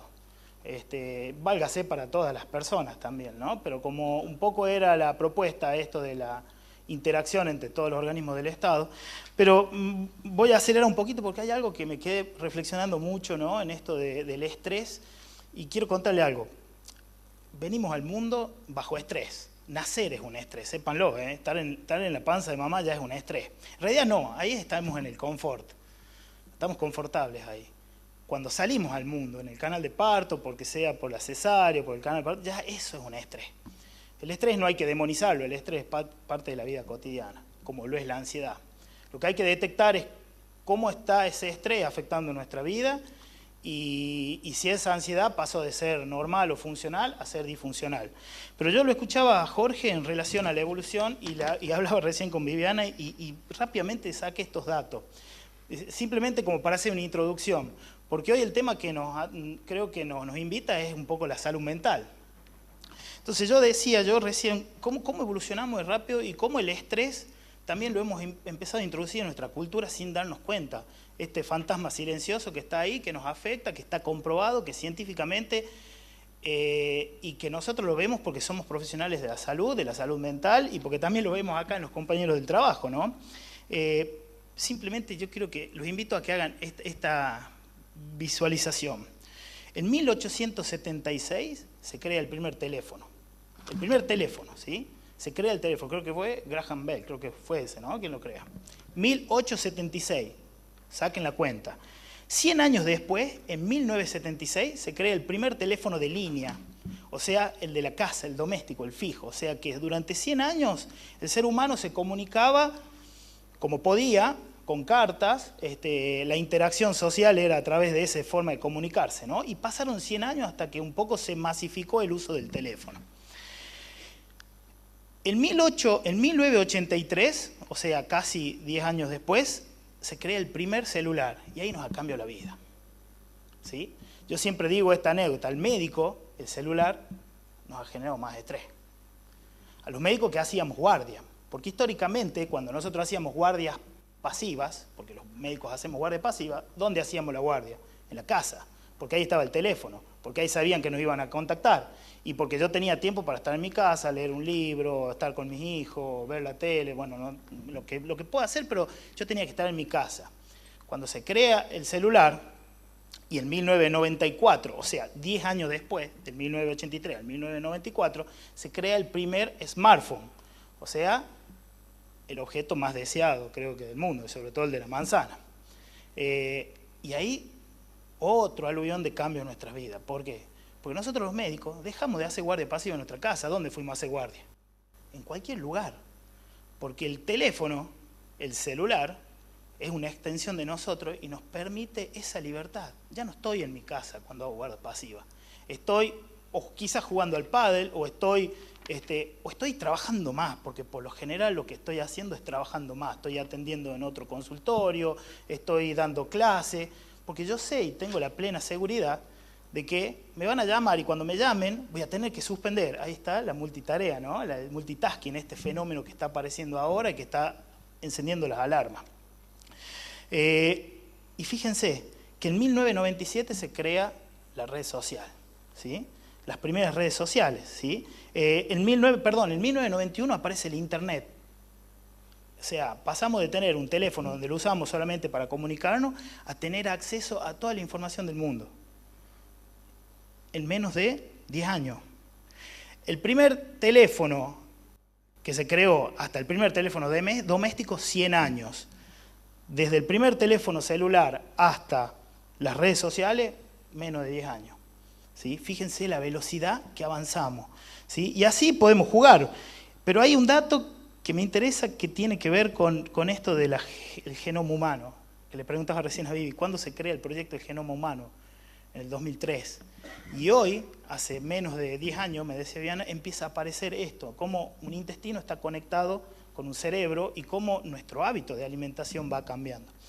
Me quedé pensando mucho en eso, en la velocidad en la cual a nosotros nos lleva esta evolución, ¿sí? Y dónde vamos a terminar, porque hoy tenemos la inteligencia artificial que va determinando casi el ritmo de nuestras vidas. Sin embargo, la inteligencia artificial, sepan que en el 1940, bueno, un poco de introducción, simplemente como para que nos contextualicemos. Pero como hablábamos de salud mental, yo quiero traer un poco la definición de salud mental, porque hay algo que siempre confundimos. Porque cuando hablamos de salud mental, lo primero que hacemos es enfocarnos en las enfermedades mentales, ¿sí? En lo patológico, no en lo salutogénico, sino en lo patogénico, ¿no? Y fíjense, porque la OMS, ¿sí? Esta es la definición, la voy a leer porque es textual y porque encierra mucho de lo que vamos a hablar hoy. ¿Qué dice que es la salud mental? Que es un estado de bienestar en el cual una persona reconoce sus capacidades, ¿sí? Yo puedo reconocer, y así como puedo reconocer mis capacidades, también puedo reconocer mis debilidades, mis limitaciones, ¿sí? Reconozco mis capacidades. Puedo afrontar el estrés normal, y ahí empezamos a definir esto de lo que es normal, qué era normal y qué pasa a ser normal ahora, ¿no? El estrés normal de la vida, trabajar de forma productiva, ¿sí? La salud mental tiene que ver con el trabajo y sentirse productivo. Creo que nadie quiere ir al trabajo y sentirse improductivo, ¿sí? Sepan que ir a trabajar implica un estrés. Levantarse a la mañana, como decía Jorge, implica un estrés. Todo es un estrés. El estrés es parte de nuestra vida, nos va a acompañar desde que llegamos hasta que nos vamos. Estar en el último momento, el último aliento, el hecho de muerte, si estamos con conciencia, es una situación de estrés, ¿sí? Tenemos que saber diferenciar lo normal a veces de lo no tan normal. Y fíjense esta última parte, y ser capaz de contribuir a una comunidad. O sea, que encima genera un legado. O sea, no solamente reconocerme, sino poder afrontar normalmente el estrés y después poder dar una contribución a la sociedad. Y hay algo muy importante, que no se trata solo de la ausencia de trastornos mentales. O sea, la salud mental es igual casi como el concepto de salud, ¿sí? Sino de una componente integral de la salud que influye en un cómo pensamos, cómo sentimos y cómo actuamos. ¿Y qué son los factores psicosociales? Y esto es un tema sensible, porque esto tiene que ver cómo nosotros como empleados del Estado, como trabajadores del Estado, porque entiendo que todos somos acá empleados del Estado, ¿sí? ¿Cómo incide, cómo se afecta nuestra salud mental? Entonces los factores psicosociales en el trabajo consisten en esto, en una interacción entre el trabajo, su medio ambiente, la satisfacción en el trabajo, las condiciones de su organización, que van por un lado, y por otra, las capacidades del trabajador, de sus necesidades, de su cultura, su situación personal, que es fuera del trabajo, todo lo cual a través de percepciones y experiencias puede influir en la salud y en el rendimiento y la satisfacción en el trabajo. Esto lo dijo un comité mixto entre la OIT, que es la Organización Internacional del Trabajo, y la OMS en 1984, que es donde se había creado, ¿qué? El primer celular. Justo, hicimos la asociación ahí. O sea, acá hay una interacción, y se los resumo. Nosotros como seres humanos, a su vez, nos definen tres grandes componentes. Una parte material, que es lo biológico, que se enferma, que la doctora Viviana explicó muy bien. Hay una parte invisible, que tiene que ver con nuestra personalidad, nuestras emociones, ¿sí? Que tiene que ver con lo mental, un poco lo que habló Jorge. Podemos sumarle un contexto que a mí me gusta pensarlo de la dimensión espiritual, que tiene que ver con el sentido que le damos a nosotros a nuestras vidas, como seres humanos, ¿sí? Nosotros venimos al mundo para darle un sentido a nuestras vidas. Pero también somos parte de un contexto social, de un contexto donde el Estado va determinando un poco cómo es nuestro ritmo de vida, ¿sí? De acuerdo a las legislaciones, de acuerdo a las normas, a las ordenanzas, ¿no? Hay una sociedad que también determina. Entonces, los efectores del Estado, o sea, las instituciones, ¿sí? Están por un lado y por el otro lado está el individuo en todos sus aspectos personales. Entonces, esa interacción es lo que pone en juego o en jaque a la hora de pensar una definición con respecto a los factores psicosociales. Entonces, ¿por qué es la importancia? ¿Por qué nosotros hablamos de un contexto actual? Porque no podemos pensar en el burnout, que habló Jorge, que tiene que ver con el estrés laboral, no podemos pensar en cómo recuperarnos desde una medicina genómica si no lo contextualizamos, porque hace 20 años atrás, 30 años atrás, las problemáticas quizá del ser humano pasaban por otro lado. Entonces, el sector público es muy diferente quizás a otros sectores. Y hay cuestiones que la diferencia ahora la vamos a ver. El servicio público está expuesto a una alta exigencia emocional. Díganme si todos trabajamos en el sector social. Si alguien piensa distinto, lo debatamos. ¿Por qué? Porque nosotros somos, esto me lo decía Lucía hace un rato, nosotros desde el Estado somos la cara visible del acceso a la garantía del derecho del sujeto, que no se da en la parte privada. A la parte privada, cuando vos vas a buscar un servicio, no estás pensando en tu derecho, vos querés que te den tu servicio. Sin embargo, cuando vos vas a una oficina pública, lo primero que pensás es que querés hacer ejercicio de tu derecho, y el que está al frente, ¿sí? Te tiene que garantizar tus derechos, ¿sí? Entonces, fíjense el nivel de exigencia. Yo acá hace 3 años que estoy en este espacio, pero veo ahí Digo, pobres los chicos que están en los mostradores y porque tienen que cargar con todo lo emocional de cada uno de nuestros compañeros, abogados o las personas que vienen a través de sus problemáticas, ¿no? Y frecuentemente hay ambigüedad de rol. En los distintos organismos se funciona distinto, ¿no? El ejecutivo, y compartimos, el legislativo y el judicial, ¿no? La ambigüedad del rol, las tareas mal a veces definidas, son cosas que tenemos que empezar a ver, el liderazgo deficiente y baja recompensa, escasa promociones y bajo reconocimiento. El último renglón, créanme, que es más común de lo que uno cree. Uno deja la vida, un poco lo que decía Jorge, ¿no? Se mata todo el día, que ni siquiera llega al estándar que me está proponiendo la sociedad virtual, que es parte cada vez más inmersiva en nuestra vida, porque nuestra vida pasa a ser más virtual que real, pero tampoco soy reconocido en mi trabajo, ¿sí? O como quisiera, porque quizá también están nuestras expectativas. ¿Y por qué pensamos que esto es importante para todas las áreas del Estado? ¿Sí? Porque entender el concepto de riesgo psicosocial, su multicausalidad, que ahora después la vamos a ver, y cómo pueden prevenirse las consecuencias asociadas en la salud de los trabajadores. Se puede prevenir, todo se puede prevenir, o casi todo.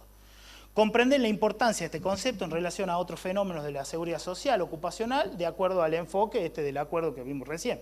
Y entender la situación actual del marco legal y las buenas prácticas en relación al trabajo saludable. Solamente los voy a señalar. Ustedes reflexionenlo y piénsenlo. Los factores de riesgos específicos en el sector público. La burocracia y la rigidez. Es parte de nuestra cultura de trabajo, les diría casi. La percepción de imposibilidad para cambiar procesos ineficientes genera frustración y defensión aprendida. Es un estado de cronicidad, de malestar crónico. Cuando yo veo que no puedo cambiar, o que lo que yo hago el otro no lo recibe o hay una resistencia. La sobrecarga, la mal distribución de las tareas y la escasez de los recursos. Hay sectores que no hay casi recursos y la sobrecarga es inminente. ¿Cuánto puede durar una persona en esas condiciones? Muy poco. Inestabilidad versus estancamiento. Convivimos las realidades opuestas que se genera el estrés del empleado que es precarizado, mal remunerado, con contratos que a veces son... Es parte, ¿eh? Yo he sido parte también de esa estructura, de en algún momento ser guardias eventuales, ¿sí? Y es más, ni siquiera gozar los derechos de la paternidad. Me acuerdo de haber sido recién mi primer hijo, papá, era contratado eventual, un contrato eventual, así se llamaba. Voy a presentarme y dice, no, doctor, usted es un contrato, no tiene derecho. No tengo derecho a ejercer mi paternidad, a tomarme un día. En Suiza, que nos encanta ver al argentino, a los otros modelos, pero nos cuesta mucho copiarlo. En los países nórdicos, la paternidad, tanto a la madre como al padre, le dan 2 años. El Estado, 2, 3 años, acá me acota la licenciada. Si nosotros estamos en condiciones de pensarnos en un Estado que realmente fomente la paternidad y la salud mental, no, yo no lo veo posible por ahora. Pero sí de exigir que se cumpla porque es un contrato eventual. Liderazgo político versus liderazgo técnico. Es hermoso. Cuando las gestiones cambian, y créanme que es frustrante cuando las gestiones cambian y hay personas que han hecho mucho esfuerzo, ¿sí? Durante un proceso que lleva 4, 5, 6 años, porque los procesos hay que iniciarlos. El licenciado Flores hablaba de la salud mental. La ley de salud mental nace en el 2010. Hay unos que todavía siguen hablando de la nueva ley de salud mental. Yo digo, parece un adolescente, ya hay que darle la llave del auto a la ley de salud mental.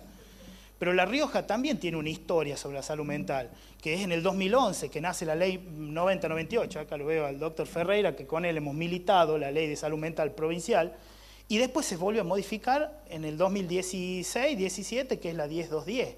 Y esa se toma para incorporar en la nueva Constitución. Tenemos una historia, tenemos un proceso, hasta incluso en este recinto se trabajó sobre la creación del órgano de revisión. Acá, ahí, sentado ahí. Y estos cambios no los atendemos con conciencia de lo que puede repercutir.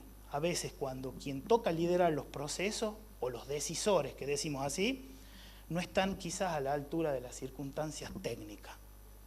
Y eso es responsabilidad del ejercicio de nuestras políticas. Porque el que llega y no conoce tiene que prepararse 3 años. Y cuando ya 3 años hay un nuevo cambio. Algún día tenemos que revertirlo. Y la atención al público, el trabajo emocional, el empleado estatal suele ser la cara visible, esto es un poco lo que decía, de un ciudadano frustrado o en crisis, absorbiendo altos niveles de violencia verbal y demanda emocional. También trabajé en APO. No, si hay algo, es más, si Dante describió el infierno, yo creo que estar al frente de eso, porque la gente ya venía con el estigma de que el APO es tal cosa, y que todos los que estábamos ahí éramos tal cosa. Entonces es muy difícil atender empáticamente a alguien que ya viene a agredirte porque tiene distorsionado su derecho. Pero es el concepto distorsionado que tiene con respecto a eso. Bueno, esto nosotros lo vamos a hacer, porque somos un binomio, trabajamos así.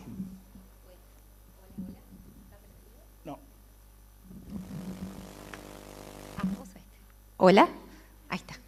Bueno, entonces un poco el espíritu de esta charla, de esta conversación es, pero ya está, subo el micrófono, es poder que les quede claro el concepto de riesgos psicosociales en el trabajo.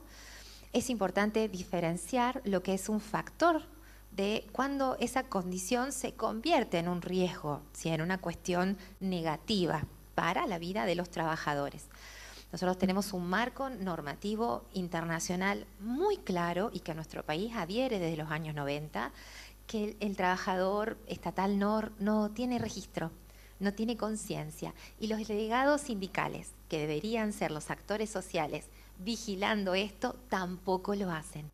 Están muy concentrados en las mejoras salariales y nunca prestan atención a cómo están los factores de riesgo psicosociales. ¿Qué es el cuarto factor de riesgo en medicina laboral, en salud ocupacional? Sí, yo soy psicóloga, no soy médica, pero me adentré en el mundo de la medicina laboral. Hay 4 grandes riesgos. Los riesgos físicos, químicos, biológicos, que son los que comparten los compañeros médicos, y los riesgos psicosociales que vienen con la vida moderna y la sobrecarga en el puesto de trabajo. Entonces, el espíritu de esta charla es que podamos aunar conceptos y esto de diferenciar cuando un factor de riesgo, como por ejemplo la mala organización de las tareas, se convierte en una cuestión negativa para la salud, ¿sí? Es importante entender que hay muchas cuestiones. Esto es un fenómeno multicausado. Nadie desarrolla estrés laboral solo porque tiene una tarea mal organizada. Hay un montón de variables interviniendo y generando una situación crítica. Generalmente los problemas están relacionados al contenido del trabajo. Hay trabajos que tienen una carga emocional más alta que otros. No es lo mismo estar en la barandilla, en la justicia, que estar en el archivo, ¿sí? La carga emocional es diferente. Después están las cuestiones del ritmo y la carga del trabajo, que debe estar pensado en el diseño del puesto de trabajo. Los trabajos estatales no tienen esta palabra incorporada, puesto de trabajo. Hoy estoy yo en mi puesto de trabajo, mañana puede venir mi compañero y tiene que poder hacer la misma tarea de una manera organizada, clara, con procedimientos. Esto en la cultura de trabajo estatal no está tan desarrollado como en las empresas privadas y es un factor de estrés, lo que llamamos a veces ambigüedad de rol. El nivel de participación que yo tengo en cómo voy a hacer mi trabajo. Si yo soy, armo expedientes, yo sé que el expediente hay que coserlo de esta manera porque de esta manera dura más y no se rompe tanto. Ese saber, que en las empresas privadas se habla del know-how, eso que yo sé, el Estado pocas veces lo capitaliza, pocas veces lo registra. Y se transmite a veces de manera informal, oral, porque un buen compañero enseña a otro a cómo coser expedientes, por ejemplo, pero no hay una forma de registrar eso y de que el empleado sienta que puede aportar y mejorar la tarea o decir, mira, esta tarea es mejor hacerla así. En vez de coser expediente a las 11, coso el expediente a las 8 de la mañana, porque él sabe que eso es mejor a esa hora. Estoy armando un ejemplo, ¿no? Pero de la función judicial, que es nuestro ámbito de trabajo. Hay un saber hacer que generalmente no se registra y se transmite de manera informal, con suerte. Y toda institución, nosotros estamos acostumbrados a hablar en psicología laboral y en recursos humanos en cuestiones de la cultura organizacional. Las instituciones tienen cultura también, ¿sí? Las organizaciones, no importa si son privadas o públicas, tienen un estilo, tienen un sistema de valores y creencias que se transmite de manera informal, que suele no estar registrado, y determina conductas, y determina cómo esos trabajadores viven el espacio laboral. Esto hay que hacer esfuerzo de visualizarlo en el trabajador estatal, que en las empresas privadas se hace el esfuerzo de visualizar porque afecta directamente el rendimiento, ¿sí?, de cómo esa empresa va a funcionar. Bueno, en el trabajador estatal operan las mismas variables y no están analizadas, no están trabajadas. Y por supuesto, en el fenómeno de la problemática de riesgos psicosociales está el tema de las relaciones interpersonales, y ahí tenemos clima laboral, formas de comunicación y ciertas cuestiones que en el trabajo estatal tampoco se suelen analizar, no se suelen pensar cómo nos estamos comunicando, hacer reuniones de equipo, de abrir la semana, de cerrar la semana, si hay un problema, hablarlo entre todos. Hay muy pocos equipos en el Estado donde el líder o el mando medio, que es la persona estratégica en la problemática del estrés laboral, no es tan importante el director, el ministro, el importante es el mando medio, es el supervisor, el coordinador, el que está día a día con la gente trabajando y haciendo que las tareas se hagan. Ese mando medio no recibe mucha capacitación. Ese mando medio es quizás el empleado más antiguo y tiene mucho saber que puede transmitir, pero a veces no tiene herramientas de liderazgo, no sabe contener al grupo, ¿sí? Y el mando medio es el que hay que trabajar para que las cosas realmente mejoren a nivel del estrés laboral. No influye tanto en el estrés laboral la cabeza del equipo, influye más en el estrés laboral, y hay muchos estudios de los años 80 y 90 que así lo afirman. Hay que trabajar el mando medio, lo que se llama en recursos humanos el mando medio. Bueno, acá sigue mi compañero. Pensaba, ¿no? Porque los mandos medios también vienen con los cambios de gestión, muchas veces.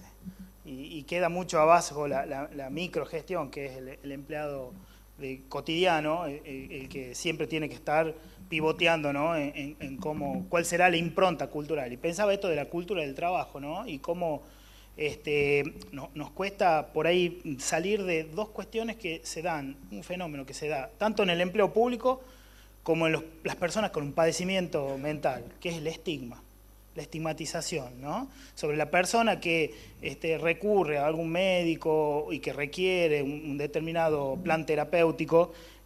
Siempre hay una estigmatización. Y sobre el empleo público también, ¿no? Ustedes ya saben cuáles son lo que nos estigmatizan. Y fíjense, porque en el contexto actual también hay una variable que ha determinado como un cambio, ¿no? Y ahí la tendría que agregar en esa cronología que hice, que ha sido la pandemia. El 2019 ha traído un montón de cambios. Por eso la pospandemia y esta cuestión de la digitalización en masa, ¿no? Porque el incremento de la sobrecarga laboral, mayor demanda de servicios públicos con recursos limitados, la pandemia ha generado un revuelo en eso, donde pasaron a ser unos esenciales, otros no tan esenciales, ¿sí? Y eso generó un estrés, porque también la vida cotidiana nos cambió, donde un día para el otro nos dijeron nos encerramos y nos encerramos, y dejamos de salir, ¿sí? La inseguridad contractual y la profesional, en algunos casos la incertidumbre sobre el futuro laboral o la carrera profesional. Sobre todo esto se incrementa cuando aparecen las crisis sociales, económicas, políticas. Hoy estamos atravesando por una crisis social, económica. La incertidumbre de no saber a dónde vamos, con todas las buenas expectativas, es un factor de estrés, ¿sí? Sobre todo cuando afecta el bolsillo y yo no puedo satisfacer las necesidades básicas. Piensen en una familia numerosa. Esto que fue una nueva, digamos, que ya lo veníamos utilizando, pero la pandemia lo quiso acelerar algunos procesos o determinar otros. El teletrabajo y la hibridez, esta de la modalidad, el trabajo en casa, la virtualidad. Bueno, hoy los grandes líderes, como Elon Musk o por el dueño de Microsoft, plantean de que eso ya no sirve, o sea, que están volviendo al trabajo presencial. Y hay un concepto que Steve Jobs, que dejó varias cosas, él planteaba el trabajo face to face. De hecho, el creador o el ideológico del edificio de Google, que es un edificio circular, donde nosotros, todas nuestras oficinas son rectangulares, cuadradas, donde cada uno tiene un nicho y cuida como si fuera propio, ¿no?, el lugar de trabajo. Este banco es mío, esto es mío, esto es mío. Steve Jobs pensaba en esta forma de lo circular para que todos los empleados se puedan ver, ¿sí?, estén viéndose cara a cara, ¿no?, que nadie le dé la espalda a otro, ¿no? Ni hablar del edificio de Google, que es reconocido mundialmente por tener espacios de recreación, ¿sí? O sea, no tengo ganas de trabajar y voy y juego a la Play. Imagínense una Play acá. Bueno, creo que no estamos todavía, nos falta todavía una madurez cultural en algunas cosas. Y bueno, y la violencia y el acoso en todas sus dimensiones. El aumento de la hostilidad, la agresividad por parte de los usuarios, incluso entre compañeros. Hay un fenómeno que se da que tiene que ver con el consumo de alcohol, el consumo de sustancias, que se ha incrementado después de esta variable, ¿no? de la pandemia. El profe hablaba recién de la realidad de los juegos virtuales. Es cierto, la ludopatía siempre se la concentraba o se la asociaba al juego al frente, allá donde están los casinos. Hoy ya no necesitamos un casino, si hoy el juego está al alcance de mi hijo de 12 años, que si yo no tengo un registro, un control sobre cuál es lo que está haciendo, digamos, está a merced de cualquier situación de estrés. Piénsenlo eso en el contexto laboral. Bueno, un poco para repasar también y que visualicemos, el síndrome del burnout es la forma más grave, ¿sí?, de las patologías relacionadas al estrés laboral. Es la que genera el mayor impacto, como describió el doctor Guillén y también mi compañero Diego. Es el que genera mayor impacto en lo psicopatológico, ¿sí? Despersonalización, disociación, afecta la vida de la persona en el trabajo y en la vida personal. Son papás y mamás que no pueden maternar y paternar como normalmente lo hacían, porque hay un cambio en el estilo de la personalidad producto del burnout. Pero esa es la forma más grave.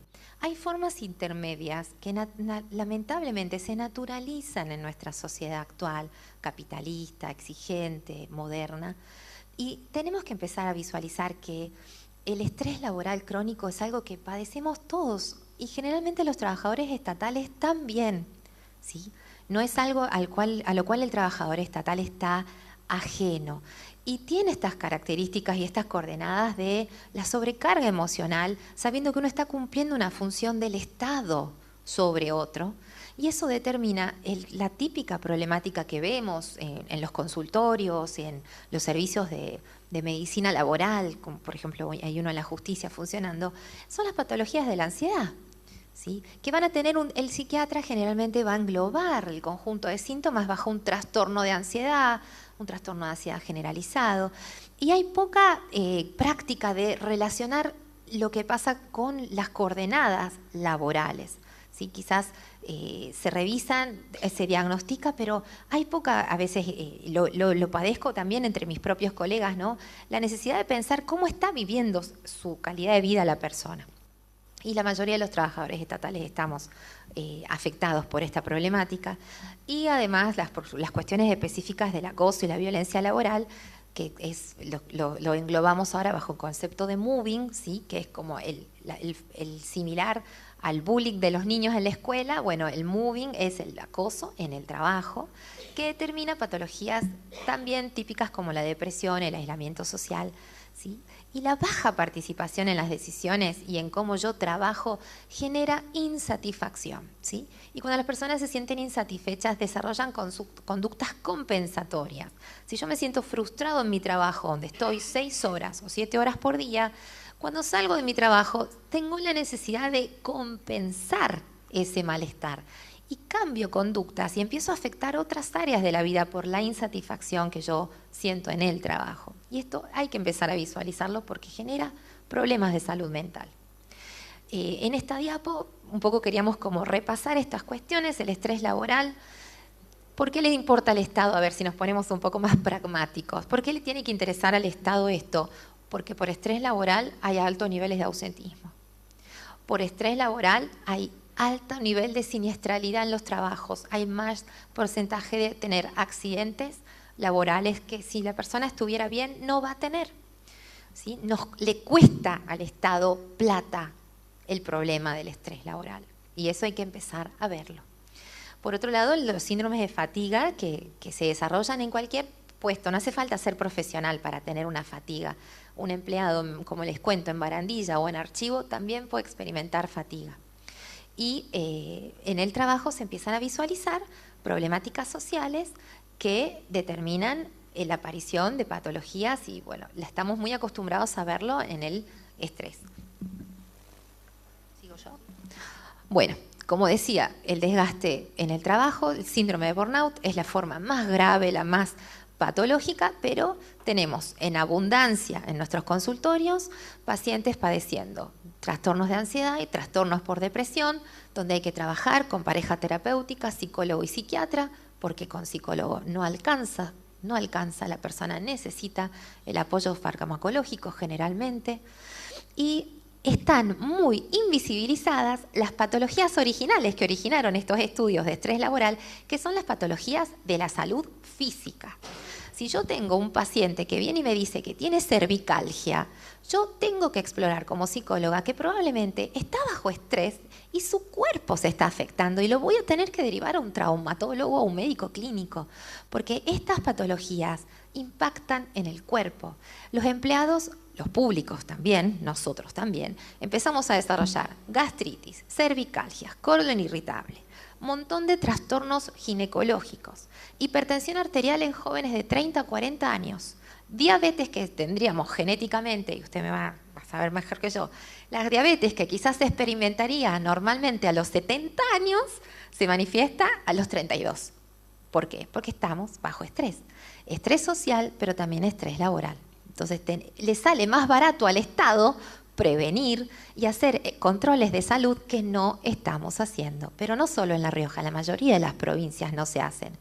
¿Por qué? Porque hay un sistema legal que ahora vamos a recordarles, porque era un espacio de interacción con los tres poderes, y queríamos recordar el marco legal, que existe un marco legal que nos debería proteger, que no está tan concientizado para nosotros. No se hacen exámenes periódicos de ART, ¿sí? El trabajador estatal, como todo trabajador, debería tener controles periódicos de salud, asociados a los riesgos de trabajo, los físicos, químicos o biológicos. Eso no está pasando, pero no solo en La Rioja, no está pasando en ninguna provincia de Argentina. Y es una conducta que es fácilmente modificable y vamos a ahorrar un montón detectando una hipertensión arterial en un trabajador a los 40 años antes de que vaya al médico cuando le dio un preinfarto, ¿sí? Y no estamos teniendo esa visualización de que la salud física se afecta por el estrés. El estrés no mata, mata la enfermedad asociada biológica al estrés. La enfermedad que el estrés detona antes de tiempo. Y eso no está pasando en nuestra provincia y sería fácilmente modificable. Ni siquiera creo que haya que armar marco legal distinto al que ya tenemos. Y lo que estamos viendo en nuestros consultorios también, psicólogos y psiquiatras, no quiero hablar por los doctores, pero lo veo en mi consultorio, es en la consulta por consumos por sustancias. Se ha naturalizado el recurrir a sustancias para tolerar mi día a día. Ya sea café, ya sea el vinito de la noche, ya sea el cigarrillo, ya sean las drogas, ¿sí? Las sustancias de consumo problemático, como se llaman desde los enfoques más modernos y más actuales. Esto se ve con mucha magnitud. Ahora, además de pensar en el impacto clínico individual, con el doctor Román Asire hablábamos de realmente visualizar, que se lea las palabras claves de esta problemática a nivel de la institución, ¿sí? No somos empresas, somos instituciones en el Estado. Hay, como en las empresas, alto ausentismo, un presentismo que empieza a afectarse porque la persona está pero no está. La calidad de los servicios que brindamos empieza a verse malograda, afectada.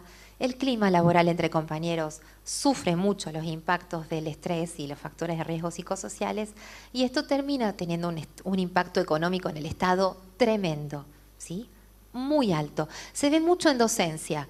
El suplente del suplente del suplente, ¿sí? Que un cargo de docente termina teniendo 2 o 3 suplentes y uno dice, ¿por qué pasa eso?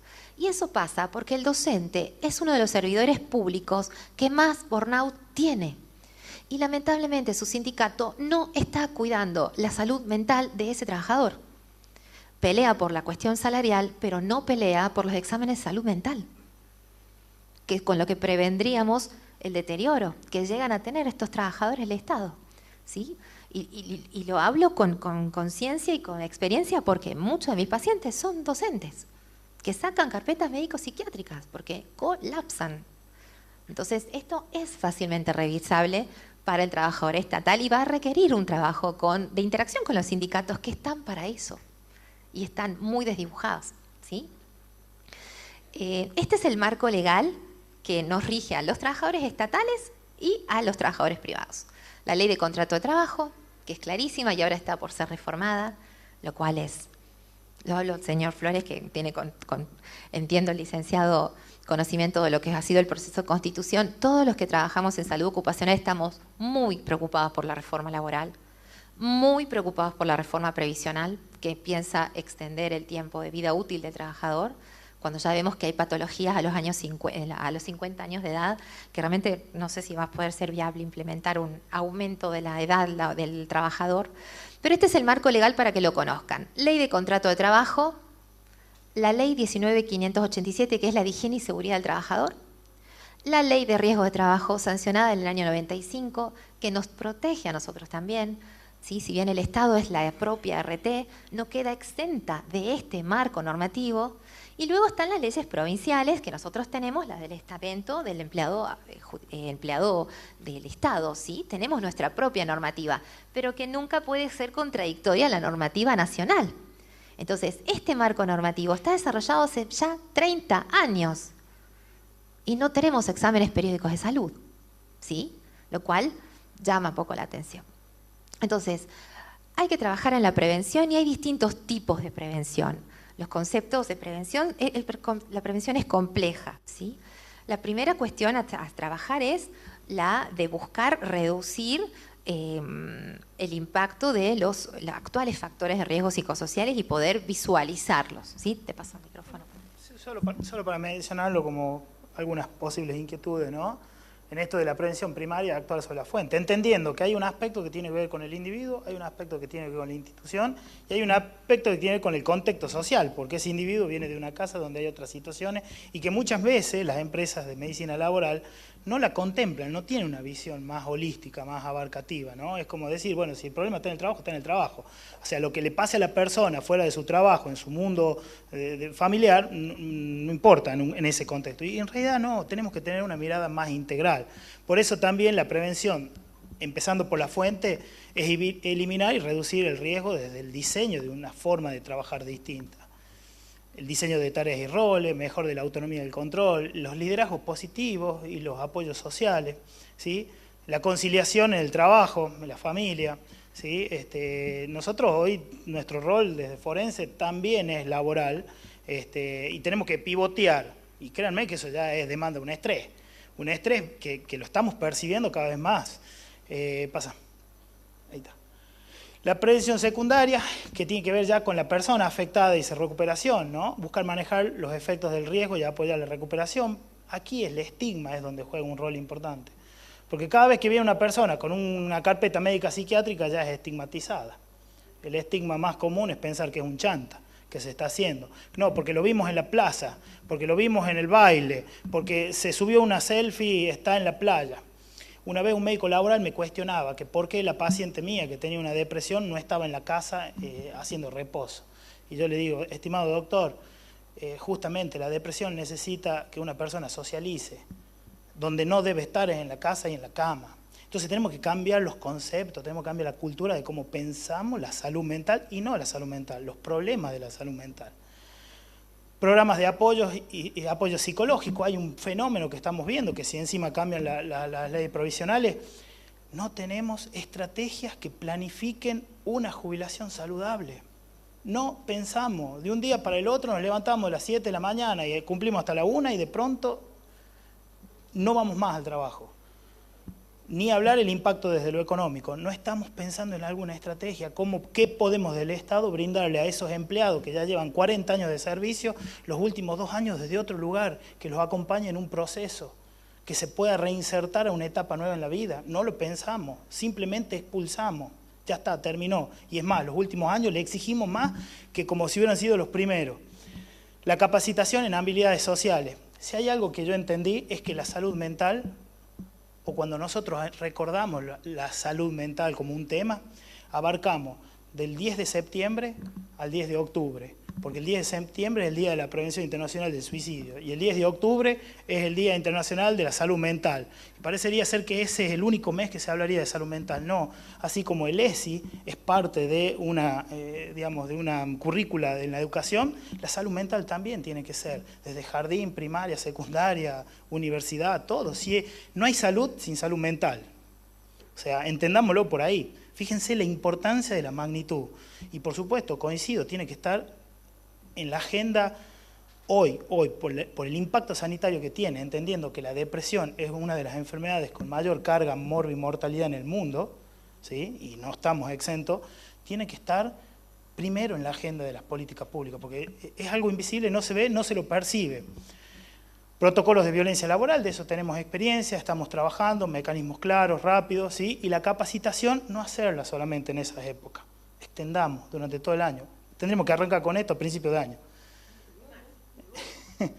Una más creo que queda, ¿ver?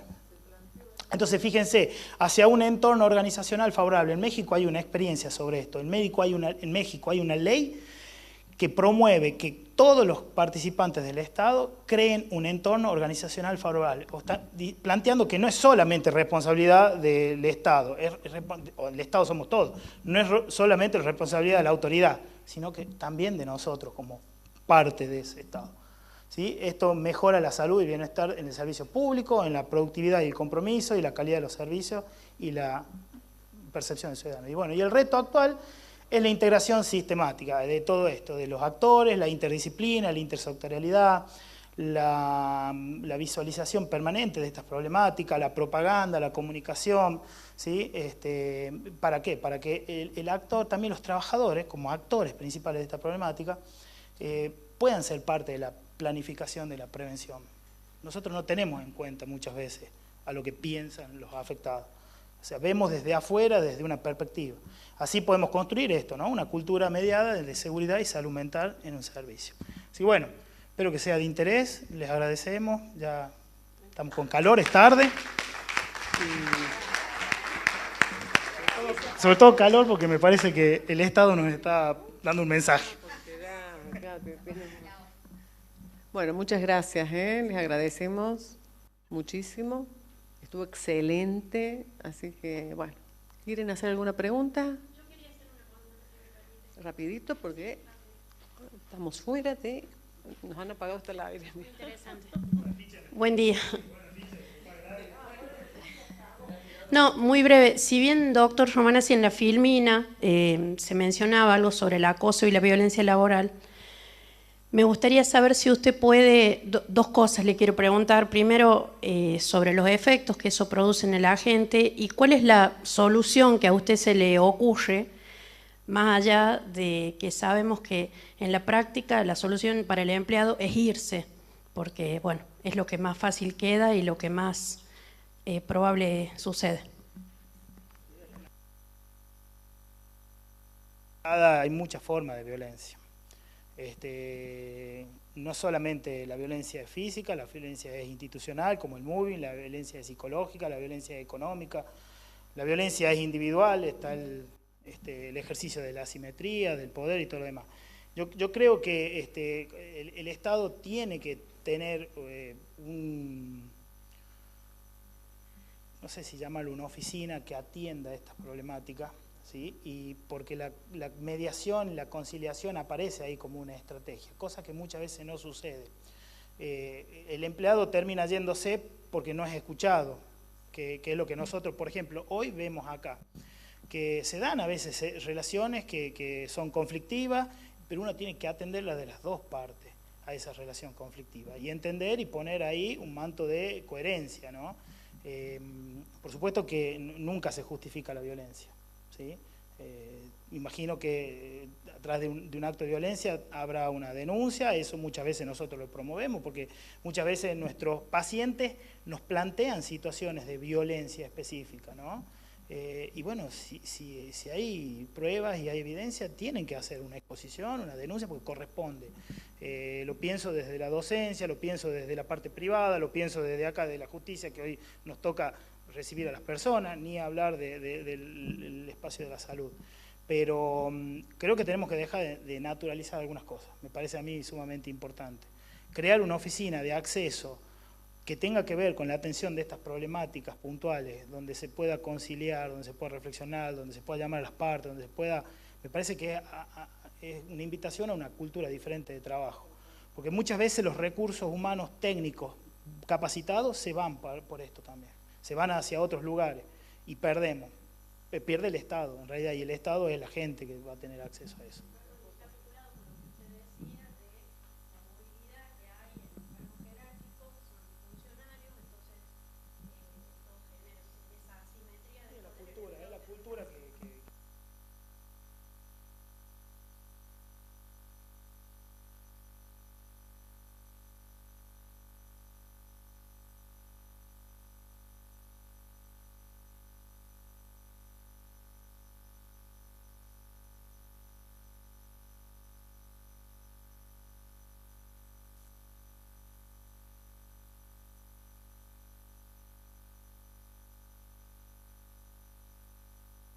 Creo que tenemos que repasar el concepto de insalubridad desde lo legal, porque la insalubridad históricamente viene relacionada a las condiciones orgánicas de riesgo biológico, físico, químico. Hoy, por nuestro estilo de vida y el cambio de las prácticas sociales y de prácticas laborales, tenemos que pensar la insalubridad desde los factores de riesgo psicosociales. Creo que eso es hablamos mucho del cuidado de cuidadores. Vieron que últimamente empezó en los últimos 2, 3, 4 años a hablarse del cuidado de cuidadores.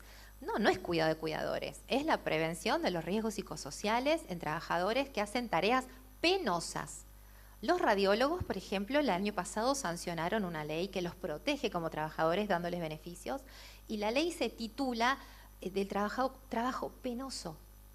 El concepto de trabajo penoso es muy antiguo y aplica a muchas tareas del trabajador estatal donde hay una exigencia emocional muy alta. Tenemos que repensar estos conceptos, el de insalubridad, qué puestos de trabajo tienen más riesgo, cuáles menos, y empezar a visualizar esto.